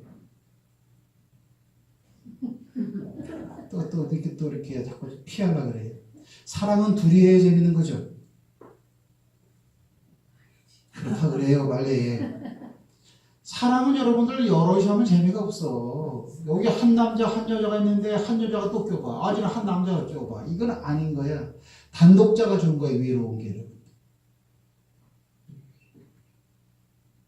그런 거를 싹 느낄 때가 있어요. 내 아내가 아니고 남편이 아니고 친구가 아니고 교회 목사가 아니고 그 예수님과의 그 1대1의 인격적인 만남을 써놨잖아. 의식하면 이렇게. 그러면 사랑하길 원한다는 거죠. 이렇게. 그러면 예수님을 사랑하죠. 우리도 이렇게 사랑하는 마음으로 세상을 바라봐야 돼. 그래야 우리가 전도를 나갈 수 있는 거지. 전도를 믿음으로 나가려고 하면 못 나가네. 절대로 못 나가요. 전도에 대한 믿음은 여러분이 있다고 생각돼요. 그러나 첫째, 전도하라고 하는 그분이 내 애인이기 때문에 그 말을 따라가. 그 말을 따라간다. 전도에 능력이 있어갖고 전도하는 비법, 어떤 사람은 그렇게 물어보는데 그런 걸로 하는 게 아니잖아. 애인이 그렇게 말을 하니까 애인이 하는 모든 말은 수용한다니까. 전도를 나가게 되니까. 세상 사람도 마찬가지예요. 자, 우리 마태복음 19장 말씀 봅시다. 두서없이만 나가는데요. 여기까지만 하고 한 5분 쉬겠습니다. 자, 보세요. 마태복음 19장에 보면 무슨 얘기가 나오냐면은 청년이 오죠. 청년이 와서 뭘 물어봐요? 예수님, 어떻게 해야 내가 영생을 얻을 수 있습니까? 영생을 얻을 수 있는 방법을 물어본다고. 영생. 이거는 예수님께서 뭐라 하냐면 네가 계명을 지켰느냐고 했죠. 그죠? 계명을 지켰느냐 그러니까 그거는 내가 이미 어려서부터 다 지켰습니다. 다 지켰다라는 거예요. 다 지켰다라는데 예수님께서 몇몇 가지 계명을 말하죠. 그죠? 뭐라 그래요? 거짓말하지 말라, 가난하지 말라, 도둑질하지 말라, 또는 무슨 그런 거 하죠. 자, 거기 한번 가보겠습니다. 마태복음 19장입니다. 마태복음 19장에 보면은, 자, 보세요. 20절 말씀에, 18절에, 17절에, 계명을 지키면 돼. 예수님이 그랬어요. 그러니까, 어느 계명입니까? 그러니까 어느 계명이라는 것은 10계명이 있으니까. 물어보는 거예요. 그러니까 예수께서 이르시되, 살인하지 말라, 간음하지 말라, 도적질하지 말라, 거짓 증거하지 말라, 네 부모를 공경하라, 네 이웃을 네 몸과 같이 사랑하라 하신 것이니라. 그 청년이 가로되 이 모든 것을 내가 지키었사오니 아직도 무엇이 부족하니까. 자, 보세요. 계명을 지키라고 예수님이 딱 말했어요. 이렇게요. 계명 지키라 그러니까 어떤 계명이요? 어떤 계명이요? 이렇게 물어보니까 예수님이 말을 하는 게 있어. 이러라라, 이러라라, 이러라라, 이러라라, 이러라라, 이러라라. 그 계명의 특징이 뭐예요?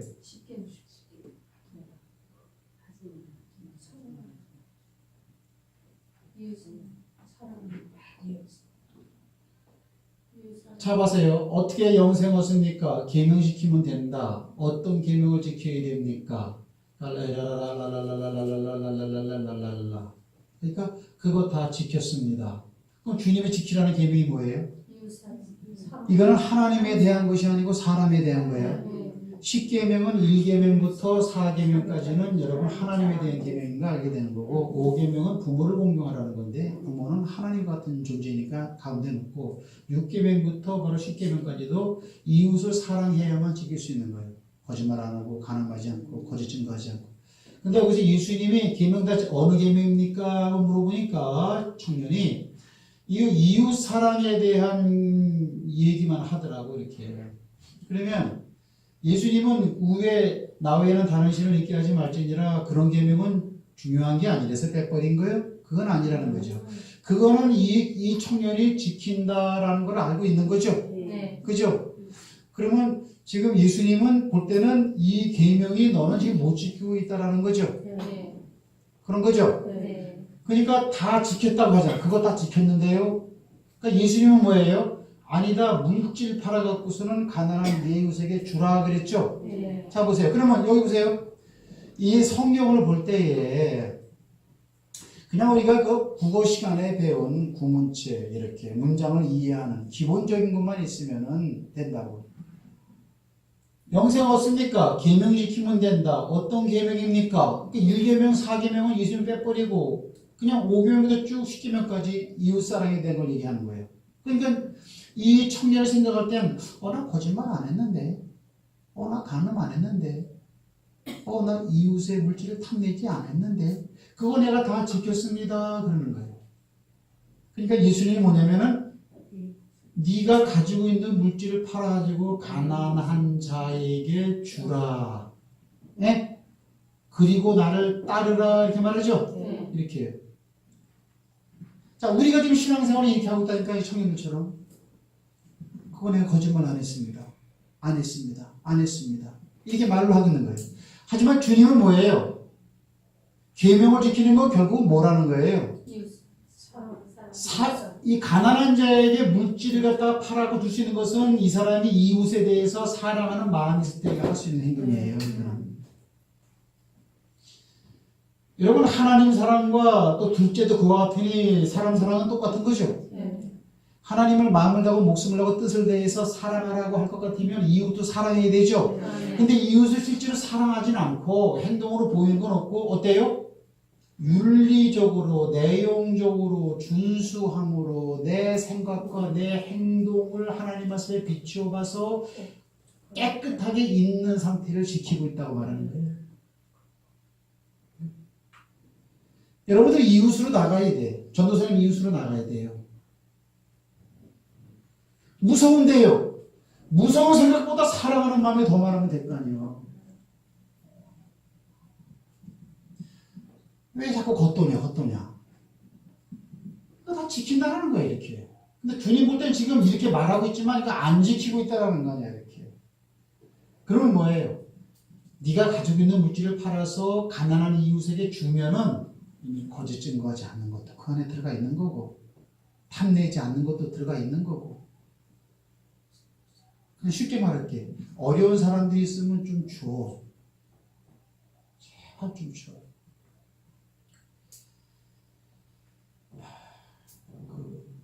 교회가 너무 그렇게 너무 계산적이면 안 돼. 너무나 교회가 계산기 같아. 계산기. 교인들의 생각 패턴도 계산기고 전부 다 어때요? 나의 이익과 너의 손해. 그런 상반된 기준으로 모든 걸 바라고 신앙생활도 그렇다는 거지. 이거를 분명히 이들은 이 부자 청년은 분명히 지키고 있다고. 하지 말라. 하지만 하나님은 하지 말라라는 게 아니고 이웃도 내 몸처럼 하나님 사랑하듯 사랑하라고 하는 거야. 이걸 세 계명이라고 주님이 말하셨다고. 그러면 주어야 할 거 아니야 이렇게.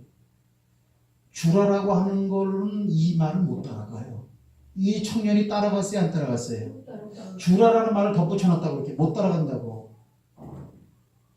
그거는 사랑이 있어야 줄 수 있는 거예요. 그러면 이 부자 청년 보고 지금 네가 가지고 있는 재물 다 팔아서 주라는 거예요? 아니면은 네가 생각할 때 네가 가지고 있는 것 중에서 상황 봐가면서 팔아서 주라는 거예요? 상황 봐가면서 있는 거 다가 아니고 그냥 좀 대충 팔아서 주라고 하는 그런 문맥이지 너 다 팔아줘버리고 너 알거지 내라 그 얘기 아니라고 그게. 근데 어때요? 나한테 손해가 나면 싫어 무조건. 그리고 어때요? 나를 따르라 라고 하는 이런 복음을 듣고 그는 그 복음에 어떤 반응이냐? 근심으로 반응을 일으킵니다. 근심하고 바꿔요. 이 얘기 내가 왜 하죠? 사랑.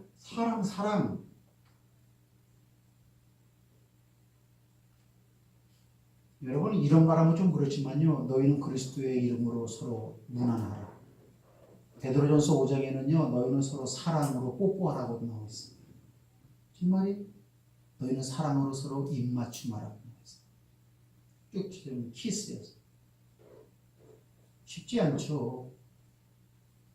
이런 사랑이라는 개념이 완전히 자리에 잡혀 있어요. 그거 진짜 내 몸처럼 사랑해야 돼.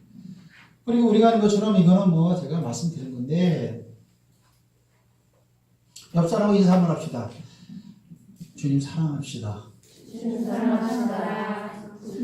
이렇게 저기 그 사랑하는 있잖아요. 사랑하는 사람은 딱 보면 알아 이렇게. 이게 딱 보면 안다고요. 이거 보세요. 얼굴이 벌겋고 밤새 부절하고요. 보세요. 가슴이 콩닥콩닥 하고요. 혈압이 벌써 높아지고요. 벌써 이게 뭐 뭔가 모르게 또 나사나 빠진 것처럼요. 뭐래도 뭐 듣지도 않아 이렇게. 미친 것처럼.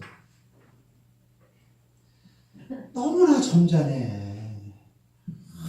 너무나 부동자세고 뭘 생각하는지 알 수가 없어 도대체 교인들이. 아니 교인들이 뭘 생각하는지 알 수가 없어. 이건 꼭 양파껍질 같아. 사랑하는 사람들은요 벌써 보면요 대박 한다고 눈빛을 봐 달고요 표정을 봐 달고요 벌써 어때요? 나는 말 않지 않고 가만히 있어도 몸에서요 어떤 냄새가 막 나. 내 말 그대로 믿지 마세요. 어떤 필링이 막 풍긴다고 이렇게. 그리고 말을 갖다가 벌써 1분만 해도요 벌써 틀려요.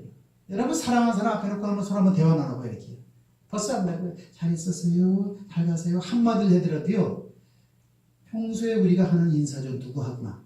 그러나 사랑하는 사람한테 하는 건 틀려요. 들으면 저 새끼 재주고 하네. 대부분 알아? 여러분 예수님을 사랑하는데 마음을 다하고 목숨을 다하고 뜻을 다해서 사랑하라고 할 것 같으면요 이게 다른 사람이 볼 때는 드러나요 안 드러나요? 다른 사람이 여러분을 볼 때 예수님 사랑하는 게 드러납니까? 바디랭귀지로. 이걸 하나 써놔야겠네. 이게 논리로만 가지고 있으면 어떡하냐고. 가만히 지치고만 있다고 하면 어떡하냐고.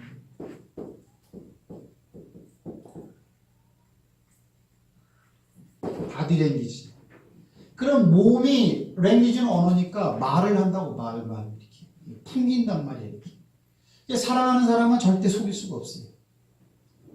근데 사랑하는 사람이 있어도 짝사랑하면 모른 척하고 이렇게 냉수를 떨 수가 있지. 그럼 모르죠. 근데요 하나님 사랑은요 마음을 다하고 목숨을 다하고 뜻을 다하기 때문에 이거 숨길 수가 없어요. 사도 바울이 예수님을 사랑하는 걸 보세요. 숨겨집니까? 예수님이 하나님을 사랑하는 것을 보세요. 예수님의 하나님 사랑이 숨겨집니까? 은둔자로서 그 사랑을 이해합니까?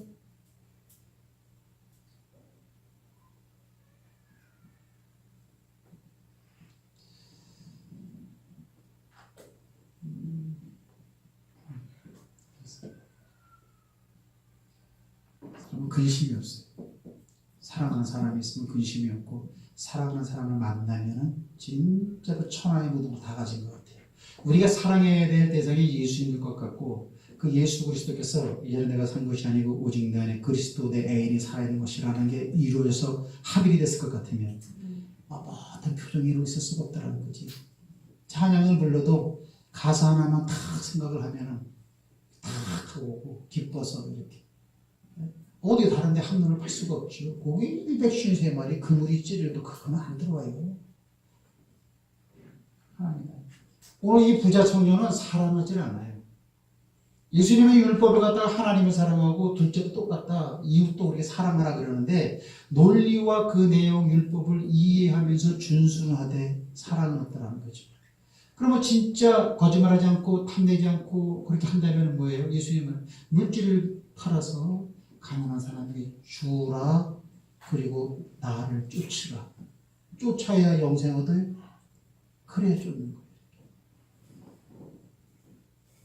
그러면 내가 이렇게 말을 하면 여러분은 어떤 선거가 떠올라요? 선거가 좀 떠올라야지. 나는 떠올라서 지금 막 할 얘기가 너무나 많은데 무슨 선거가 떠올라요? 마태복음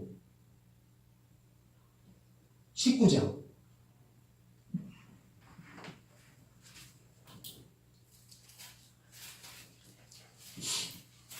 마태복음 25장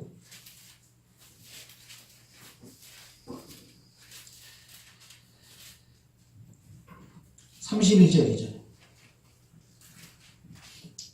다 같이 한번 있습니다. 시작. 인자가 자기 영광으로 모든 천사와 함께 올 때에 자기 영광의 보좌에 앉으리니 모든 민족을 그 앞에 모으고 각각 분별하기를 목자가 양과 염소를 분별하는 같이 하여 양은 그 오른편에 염소는 왼편에 두리라. 그때에 임금이 그 오른편에 있는 자들에게 이르시되 내 아버지께 복받을 자들이여 나와 창세로부터 너희를 위하여 예비된 나라를 상속하라. 내가 줄일 때에 너희가 먹을 것을 주었고 목마를 때에 마시게 하였고 나그네 되었을 때 영접하였고 벗었을 때에 옷을 입혔고 병들었을 때에 돌아보았고 옥에 갇혔을 때에 와서 보았느니라. 이에 의인들이 대답하여 가로되 주여 우리가 어느 때에 주의 줄이신 것을 보고 공개하였으며 목마르신 것을 보고 마시게 하였나이까. 어느 때에 나그네 되신 것을 보고 영접하였으며 벗으신 것을 보고 옷 입혔나이까. 어느 때에 병드신 것이나 옥에 갇히신 것을 보고 와서 배웠나이까 하리니 임금이 대답하여 가로되 내가 진실로 너에게 이르노니 너희가 내 형제 중에 지극히 작은 자 하나에게 한 것이 곧 나에게 한 것이니라. 다음 절 읽을게요. 왼편에 있는 자들이 이르시되 저주를 받은 자들아 나를 떠나서 마귀와 그 사자들을 위하여 예비된 영영한 불에 들어가라. 내가 줄일 때 너희가 먹을 것을 주지 아니했고 목마를 때 마시지 아니했고 나그네 됐을 때 영접지 아니했으며 벗었을 때 옷 입지도 아니했고 병들었을 때와 옥에 갇혔을 때 돌아보지 아니했느니라. 저희도 대답하여 가라되 주 예수여 주여 하는 거 믿는 사람들이 주여 우리가 어느 때에 주의 줄이신 것이나 목마르신 것이나 지극히 작은 자 하나에게 안 했잖아. 그게 나한테 안 한 거예요. 만약에 줄이신 분이 예수님이라면 다 가서 하지. 헐벗고 굶주리신 분이 예수님으로 보이면 누가 가서 그걸 공개를 안 하겠어. 그러면 이웃이잖아. 이웃 중에서도 인정받지 못하는 작은 자 아니야. 소외된 자 아니야. 그런 말을 하지 마요. 전도를 하려면 돈 많은 사람, 저명 인사, 유명한 사람 갖다가 그렇게 하세요. 그것도 틀린 말은 아니지만 주님의 가르침은 그렇지 않아요. 저명한 사람 교회 들어온다 그래서 주에서는 감당 잘하는 게 아니고요. 작고 천하고 세상적 지혜는 없어도요. 하나님이 쓰시고자 하면 하나님이 그런 사람 쓰입니다. 그럼 이게 뭐예요? 이게 지금 마태복음 25장에 보니까 뭐예요? 이게요? 이거 안 해갖고 지옥 갔대. 예수 믿으면서도 이거 해갖고 어때요? 의인은 그랬죠. 의인들이 말했는데 아니 주님 이렇게 돈 준 적 없는데요. 사람 잘못 보신 거 아니에요? 그러니까 작은 자에게 한 게 나에 대해서 한 거다. 이렇게 말하잖아요. 그러니까 나는 더 있어야 되는데 내 생각이 그래 지금. 내 생각이 그래. 나 솔직히 말해서 더 있어야 되는데 그게 내 생각이야. 솔직히 육신은 그래요. 그러나 줄 수 있으면 좀 주라고. 한번 줘봐요. 주는 게 그게 쉽지가 않아요. 주는 게 예수 믿는 것보다 더 어려워요. 예수 믿는 게 어려운 게 아니고. 그럼 뭐야 이거는? 사랑이 있을 때 가는 거다. 아무것도 아니고 사람들이 돌아보지도 않는 그 소자라 그랬잖아요. 작은 자 하나. 불쌍하니까 가서 좋겠지. 사랑하는 마음. 이렇게 좋겠지. 그런 마음이 오늘 우리에게 있다면은, 그죠? 전도사님, 나도 불쌍해.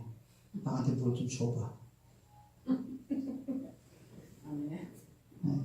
서로 좀 돌보고, 그러면 얼마나 좋겠어. 서로 좀 돌보면 이렇게. 나는 교회가 좀 그랬으면 좋겠어요. 이렇게. 너는 너고 나는 나고 그거보다도 그게 여러분들 그 가족 아닙니까? 가족이기 이전에. 하나님을 사랑해야 된다. 아멘. 오늘 그래서 베드로에게 하는 말이 뭐냐면 초기에도 이렇게 고기 많이 잡게 하고 이것들보다도 나를 더 따를 수 있느냐. 그랬을 때 그 말을 듣고 따랐지만은 그의 마음에 세상에 관한 그런 욕심과 세상에 대한 기대감이 없어지지 않고 그대로 존재해 있다면 주님을 못 따른다라는 거죠. 우리가 왜 구원입니까? 그런 자에게 주님이 또 찾아오니까 구원이지. 또 찾아오셔갖고 재연을 하더라고. 말기때 또 많이 잡고. 그때는 주님도 한마디 하잖아. 이것들보다 나를 더 사랑하느냐. 주님을 사랑합니다. 그렇죠. 재밌는 것은 뭐냐면 베드로가 주여 나는 주님을 따라가는데 주님 품에 누워있는 저 요한은 어떻게 됩니까? 그러니까 어때요? 내가 올 때까지 그 사람을 세상에 남겨둘지라도 그게 너하고 무슨 상관이 있니? 너는 나를 따라가. 따라합시다. 너 매일 신경 쓰지 말고 매일이나 잘하자. 할렐루야. 저와 여러분이 잘하기를 주의 이름으로 축복합니다. 그래서 이제부터라도 다시 한번 내가 주님을 사랑하는가? 그리고 주님을 사랑하면 지절로 말씀을 읽게 되어 있다. 아멘. 그런 사람들이 되시기를 주님의 이름으로 축복드립니다. 5분 쉬었다가 시작합니다.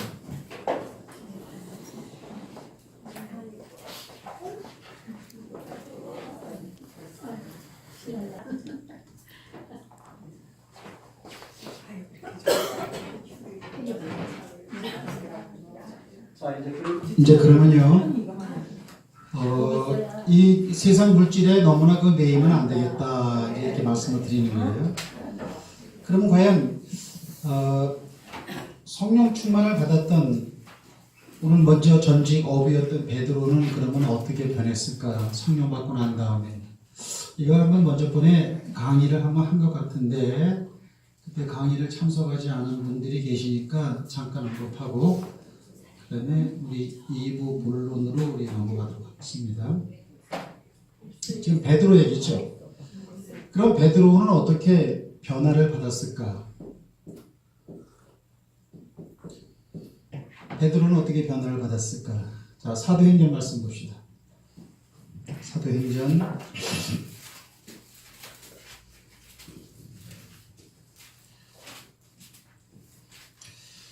이거는 그때 강의 들으신 분이 어느 한 분이 나와서 강의를 대신 했으면 좋겠는데 보세요. 사도행전 2장에 보면 2장에 베드로가 성령 충만함을 받고 설교하는 내용이 나오죠. 거기 보면 이제 설교 준비 없이 그냥 막 하는데 성령의 인도함을 받고 그래서 설교가 언제 끝나냐면 36절에서 끝나죠. 그런즉 이스라엘 온 집이 정령할지니 너희가 십자가에 못 박은 이 예수를 하나님이 주와 그리스도가 되게 하셨느니라. 끝난 거예요. 37절에 저희가 이 말을 듣고 마음에 찔려 베드로와 다른 사도들에게 물어가로되 어떻게 해야 되냐 우리가 예수 그리스도의 이름으로 세례받고 그 전에 회개하고 그러면 성령 선물을 받는데 40절에 패역한 세대에서 구원을 받으라. 그러니까 41절에 보면은 3,000명이나 그 한 번의 설교 때 회심하는 사건이 나왔어요. 개역 성경은 이제 제자의 수라고 나왔는데 여러분 성경에는 뭘로 돼 있어요? 신도의 수가. 신도의 수가 더 맞는 말인 것 같아요. 그죠? 네. 그러니까 신도의 수가 3,000명 많이 불어났죠. 그 다음에 또 7절 보면 하나님을 찬미하며 또 온 백성에게 칭송을 받으니 주께서 구원받는 사람을 날마다 더하게 하시니라 그랬죠. 날마다 더 이런 역사가 지금도 참 일어났으면 좋겠어요. 근데 열심히 해야 됩니다. 우리가 지금 사람들의 마음이 많이 혼영해져 있어갖고 특히 우리가 더욱더 주님 열심히 사랑하고 주님의 힘을 많이 공급받아야 되죠. 날마다 사람들이 더해지고 있다고 이렇게 말을 하고 있죠. 그다음에 또 이제 어떤 이야기가 있느냐면은 4장 봅시다. 사도행전 4장 4절 말씀 보면은 사도행전 4절 시작 말씀을 들은 사람 중에 믿는 자가 많으니 남자의 수가 약 5천이라. 전부 다 이게 예루살렘에서 일어나고 있는 일이죠. 네. 이 4장 4절에 보면은 5,000명이라 5,000명. 이 뭐냐 이게 남자의 수만. 그러면 여자까지 합치면 굉장히 많아지는 거죠 이렇게. 그러면 지금 초대교회 때 오순절 역사 이후에 지금 자연 발생적으로 예루살렘 교회에 지금 신도의 수가 굉장히 많아지고 있는 거죠. 아멘. 대략 어림잡아도 지금 한 2만 명 가까이 되지 않겠나 이렇게. 남자가 뭐 이럴 것 같으면 그렇죠. 신도가 이때 3,000명이고 날마다 더해가고 이러니까 완전히 뭐 난리가 난 거죠 이렇게. 그러면 이 사람들이 무슨 일을 했느냐? 이 사람들이 무슨 일을 했다 그랬죠? 거기 보면은 우리 2장 43절에 보면 2장 45절에 보면 또 재산과 소유를 팔아 각 사람의 필요를 따라 나눠주고 그랬어요. 그렇죠? 여기 보면은 45절에 재산과 소유를 갖다가 팔았다. 왜 팔았느냐? 아까 우리가 마태복음 25장에 보니까는 그 구제헌금을 구제하는 데 쓰기 위해서 구제 쓰기 위해서 있다는 거예요. 그러면 이제 재산과 소유를 팔았다고 하면은 이거는 덩어리가 큰 거죠. 여기 만약에 한 2만 명 되는 사람들이 지금 사도들의 가르침을 받아가지고 이렇게 재산과 소유를 팔아가지고 구제헌금에 썼으면은 이거를 총괄하는 관리자는 누굴까요? 사도들이었다고 말을 하고 있죠. 그죠? 거기 어디 나오냐면은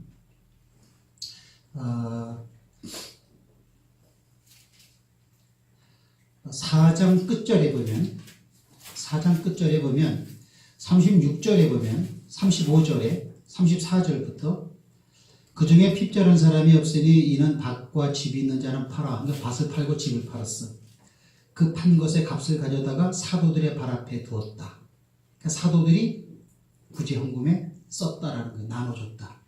그리고 이제 36절은 그렇게 밭을 팔고 집을 팔아서 사도들의 발 앞에 가지고 온 성도들 가운데서 모범생을 한 사람 소개하고 있죠. 누구냐면은 바로 구브로는 뭐냐면 섬 이름이에요. 구브로는 섬이야. 자, 여기 보세요. 우리가 이거 알아야 돼. 이렇게 됐으면은 여기가 아프리카고요. 이렇게 되고 이렇게 됐으면은요. 이스라엘 땅이 여기잖아요. 여기는 아프리카에 애굽이 여기죠. 이렇게 홍해가 이쪽이고 이렇게 그렇죠? 이렇게 사우디아라비아 이쪽이잖아요. 이렇게. 그러면은 지중해에 섬이 두 개가 있다고. 섬이 두 개가 있어. 첫 번째는 이 지중해 한가운데 크레테라고 하는 섬이 있어. 크레테. 두 번째는 유다 이쪽에 가차우 쪽에 어디요? 구브로. 이 구브로라는 말 많이 나. 섬이 두 개 이렇게. 크레테는 지중해 한가운데 있는 구브로보다 더 큰 섬이에요. 이렇게. 그걸 아셔야 돼. 여기 보면 뭐라고 말하고 있냐면 36절에 구브로에서 난 레위족인이 있으니 이름은 요셉이라 사도들이 일컬어 바나바. 번역하면 뭐예요? 위로자라는 것이죠. 그가 밭이 있으면 팔아 값을 가지고 사도들의 발 앞에 뒀다. 이렇게 말하고 있단 말이에요. 그러니까 우리가 지금 4장까지 사도행전 1장은 빼버리고 2장부터 오순절 역사 이후에 베드로가 한번 설교하고 난 이후에 사람들이 불어난 그 사람들에게 교회에서 사도들이 집중적으로 가르친 교육 내용은 뭐냐면 구제사업이었다고요. 구제사업은 이건 하나님이 하시는 거죠. 근데 하나님 우리 물질을 사용하세요. 하나님은 그냥 하늘에서 이렇게 돈을 팍팍 줘갖고 막 그냥 불이웃을 도와주는 게 아니고 항상 어때요? 이 땅에 있는 우리 것을 하나님 많이 사용하셔요. 이렇게. 근데 이거는 사람이 한 거라기보다도 하나님이 하셨다고 볼 수 있는 거죠. 그래서 그 구제사업을 그랬어요. 어디까지? 오늘 보면은 4장까지 전체적인 분위기가 그런 내용이야. 이렇게. 그러면 또 5장은 뭐예요? 우리가 아는 것처럼 아나니아와 삽비라 얘기죠? 아나니아와 삽비라는 그 밭판 문제잖아. 그것도. 밥 팔아가지고 땅값 얼마를 뭐 감추고 뭐 그런 사건이죠. 그것도 바로 이런 분위기에서 연장선상에서. 그러니까 어때요? 바나바는 우등생. 그리고 어때요? 아나니아 삽비라는 이거는 허접하게 그 일에 감당하죠. 생각을 한번 해봐. 모든 사람이 다 했다고 볼 수 있다고. 왜? 아나니아 삽비라가 이게 어떻게 보면 믿음이 좋은 사람이라기보다는 하나님의 말씀을 시험했던, 믿음이 시원치 않았던 그런 사람으로 우리가 인식되어져 있는데, 그러면 그런 사람도 밭을 팔았어. 그러면 대다수의 사람들이 어때요? 구제헌금을 위해서 사도들이 가르침을 받고서는 다 재산과 물질을 갖다가 팔아서 헌납하는 그런 분위기였다라는 거죠. 제 얘기는 뭐예요? 초대교회는 은행이야, 은행. 초대교회는. 여기 우리 건물 이것만 팔아도 얼마야, 이거? 한 8, 9억 되잖아. 이거만 집만 팔아도. 서울의 그 땅, 더구나 여러분들 여기는 예루살렘 아니야. 그러면 저 강원도 저 산 끝에 그런 그 땅값하고 여기 명동, 퇴계로 거기 땅값하고 어디가 더 비싸요? 여기 지금 예루살렘만 복판이야. 땅값이 아주 이거는 노른자의 금값이라고. 그러면 엄청난 물질이 지금 휘몰아치고 있다. 근데 그 물질을 누구한테 가져왔느냐? 사도들의 발 앞에 뒀대, 사도들. 그러면 사도 중에서도 수사도가 누구예요? 베드로라는 사실이죠, 여러분들. 이렇게. 내가 지금 베드로 얘기한다고 그랬잖아요. 베드로는 변화를 받았을까요? 안 받았을까요? 그거 얘기하는 거예요. 그러면 베드로가 예전에 예수님이 부를 때에는 어때요? 세상 열망, 세상 출세 그런 데 마음이 있어서 주님을 끝까지 못 따르고 나중에 주님을 다시 갈릴리 바다에서 만났을 때는 또 똑같이 또 하나님의 물고기 재산을 많이 주고 나서 이것들보다도 네가 나를 더 사랑하느냐 이렇게 3번씩이나 물어보고 그 위에 성령 받은 베드로의 바디랭귀지를 보니까 물질의 욕심을 안 내더라고. 5장이 아나니아 삽비라 얘기죠. 6장은 뭐예요? 그러면 이거는 분배에 대한 얘기죠. 그죠? 히브리파 사람하고 헬라파 사람하고 그 예루살렘 교회에서 서로 구제 헌금을 갖다 서로 나누는데 뭐 히브리파 과부들은 더 많이 주고 헬라파 과부는 이방인들이라고 좀 덜 주고 그리고 분배에 대한 문제가 터져버리니까는 사도들이 6장까지는 이 물질 구제 헌금을 주관하는 사람이 있는데 이 일에서 손 떼자 골치 아파 안 되겠다. 이 일은 우리가 성령과 충만한 집사를 7명 세워서 요 구제 사업부는 넘기죠. 그들에게. 우리는 그리고 기도하고 말씀 전하는 일에만 전무. 오직 그것만 하자. 이제 이래 되단 말이에요. 그러면은 2장부터 6장까지 초대교회 때는 이렇게 구제헌금이지만 많은 물질이 와 있었고 그 물질을 주관할 수 있는 핵심 멤버가 바로 베드로였다. 이래 되는 거죠. 근데 그 베드로가 뭐라 그래요? 이제 2장, 3장에 보면 그죠? 예루살렘 미문안지에 있는 안진뱅이를 갖다 고치잖아요. 그때 베드로와 요한이 들어가다가 뭐라 그래요? 은과 금은 내게 없다 그러잖아. 이렇게 많은데 강의를 들어보신 분들은 알 거예요. 없어서 없다고 하는 거요. 전후 좌우를 보니까 많아요. 엄청나게 많아요. 그 미문안에 있는 그 사람 요구를 들어줄 수 있는 그것도 구제헌금이니까 명분도 쓰고 당연히 할 수 있는 건데 은과 금은 내게 없거니와 그 없다고 하는 말을 우리가 알고는 있지만 우리가 마태복음 4장, 마가복음 1장, 누가복음 5장, 요한복음 21장의 전후에 주님과의 접촉을 가졌던 베드로의 과거의 발자취를 쫙 훑어봤을 때 그 말을 딱 접할 때는 느낌이 틀리다는 거지. 은과 금은 내게 없거니와. 그게 없어. 수천억의 구제헌금을 좌지우지할 수 있는 책임자가 자기에게 있는 건 예수 이름밖에 없다는 거예요. 예수 이름. 사랑하는 거죠. 그렇게 되시기를 주의 이름으로 축복합니다. 그래서 우리가 이제 지금까지 일부러 얘기한 내용에 대한 제목을 붙이라면은 따름이라고 하죠. 따름. 주를 따름.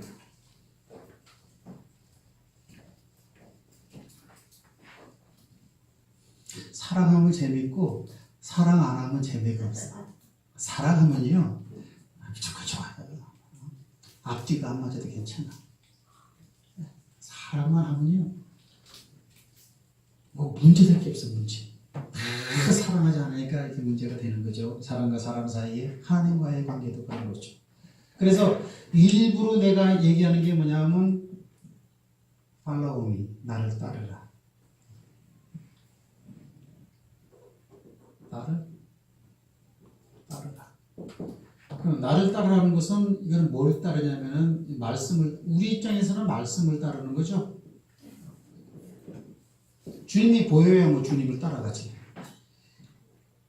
주께서 말씀하신 그 말씀을 우리는 따라가는 입장이 있어요. 그걸 갖다 지금 제가 얘기를 했어요. 그래서 이 말씀을 따라가는데 필요 불가결한 게 뭐냐면은 소위 말하면 물질이라고 하는 그런 문제보다는 하나님이 더 앞서 있어야 되고 가장 중요한 핵심 포인트 하나님을 사랑해야 따를 수 있다는 거예요. 믿음으로 안 되고 결단으로 안 되고 그걸 내가 이제 말씀을 드리는 거예요. 이렇게. 그러면 이제 두 번째로는 뭐냐면 따르는데 따르는 것을 오늘 제목으로 표현하면은 정해진 길이죠. 길로 가는 거죠. 여기서 그 말씀을 따른다라고 했을 때는 내 생각과 내 계획을 따라가는 게 아니고 하나님께서 내게 주어진 그 길을 따라가는 걸 말한단 말이죠. 이렇게. 그럼 끝까지 따라가야죠. 그 말을 끝까지 따라가는 게 완성자죠. 종결자죠. 자, 다시 표현합니다. 100m를 갖다 뛰는데 엔드라인까지 뛰어 들어가야 돼. 그러면 옛날에 우리가 노트 한 권 받고 우리가 연필 한 장씩 받았잖아. 1, 2, 3등까지는 받죠. 1등은 난 자신은 없었어. 근데 항상 2등, 3등은 내가 같은. 그래갖고 또 운동회 하면은 100m 달리기밖에 생각이 안 났어. 운동회 하면은 그래가지고 노트 하나 딱 하면은 그 누런 노트 말이야. 질도 안 좋은 거. 연필 하나 딱 받으면 그거하고 좋다고 그냥 엄마한테 막 뛰어가고 막 상 받았다고 이렇게. 그런 일이 생각이 많이 나게. 야박해. 그렇게 죽으라고 뛰었는데 꼴등하니까 하나씩 주지. 많이 자빠졌거든. 그 밖에 저 피나고 질질 짜고 그러는데도 옛날 선생님들 같은 놈들 있어요. 피도 없었어. 눈물도 없이. 요즘에는 뭐 상도 그렇게 많아. 공부 못하는 놈들도 상을 받아오더라고. 뭐 상이 이렇게 많은지 모르겠어. 근데 이게 좋은 거예요. 그게 지금 생각하면. 이렇게. 그러니까 우리는 예전에 그 공부 다닐 때 너무나 그렇게 그 우월감 내지는 어떤 비하의식이 있었어요. 공부 잘하는 놈은 대단한 줄 알고 공부 못하는 놈은 아예 공부할 생각은 안 했어. 지금은 막 상을 많이 주니까 애들 길을 많이 살려주는 것 같아. 자, 이래요. 따르는 문제에서 요거 주의할 것, 이루어야 할 것. 하나님 사랑해야 한다는 거예요. 그렇기 때문에 어때요? 외로움은 괜찮아? 전도사님? 외로움은 괜찮아요. 네. 주변에 사람들이 많고 여러 가지 사안이 많으면은 대상을 갖다가 올인하기 쉽지가 않다고요.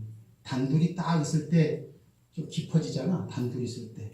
만남도 더 깊어지고 더 의미가 있고 또 속 깊은 얘기도 하고 관계도 더 좋아지고 이렇게. 그러니까 여러분한테 예수, 아멘. 하여튼 예수님과의 만남을 많이 가지세요. 또 혼자 단독자 중요하고 따르는데 말씀을 따르니까는 이거 다른 말로 표현하면은 하나님이 정해준 길이 말씀에 있다. 말씀을 따른다는 것은 내게 정해진 길을 갖다 가는데 그 길을 완성해야 된다. 100m 끝까지 엔드라인 딱 들어가고서는 상을 딱 받을 때까지는 그냥 그게 끝난 게 아니라는 거죠. 중도에서 가다가 포기하면은 그거는 이제 아무것도 아닌 게 되는 거니까. 요걸 오늘 얘기하려고 그래요. 두 번째는 뭐냐? 두 번째는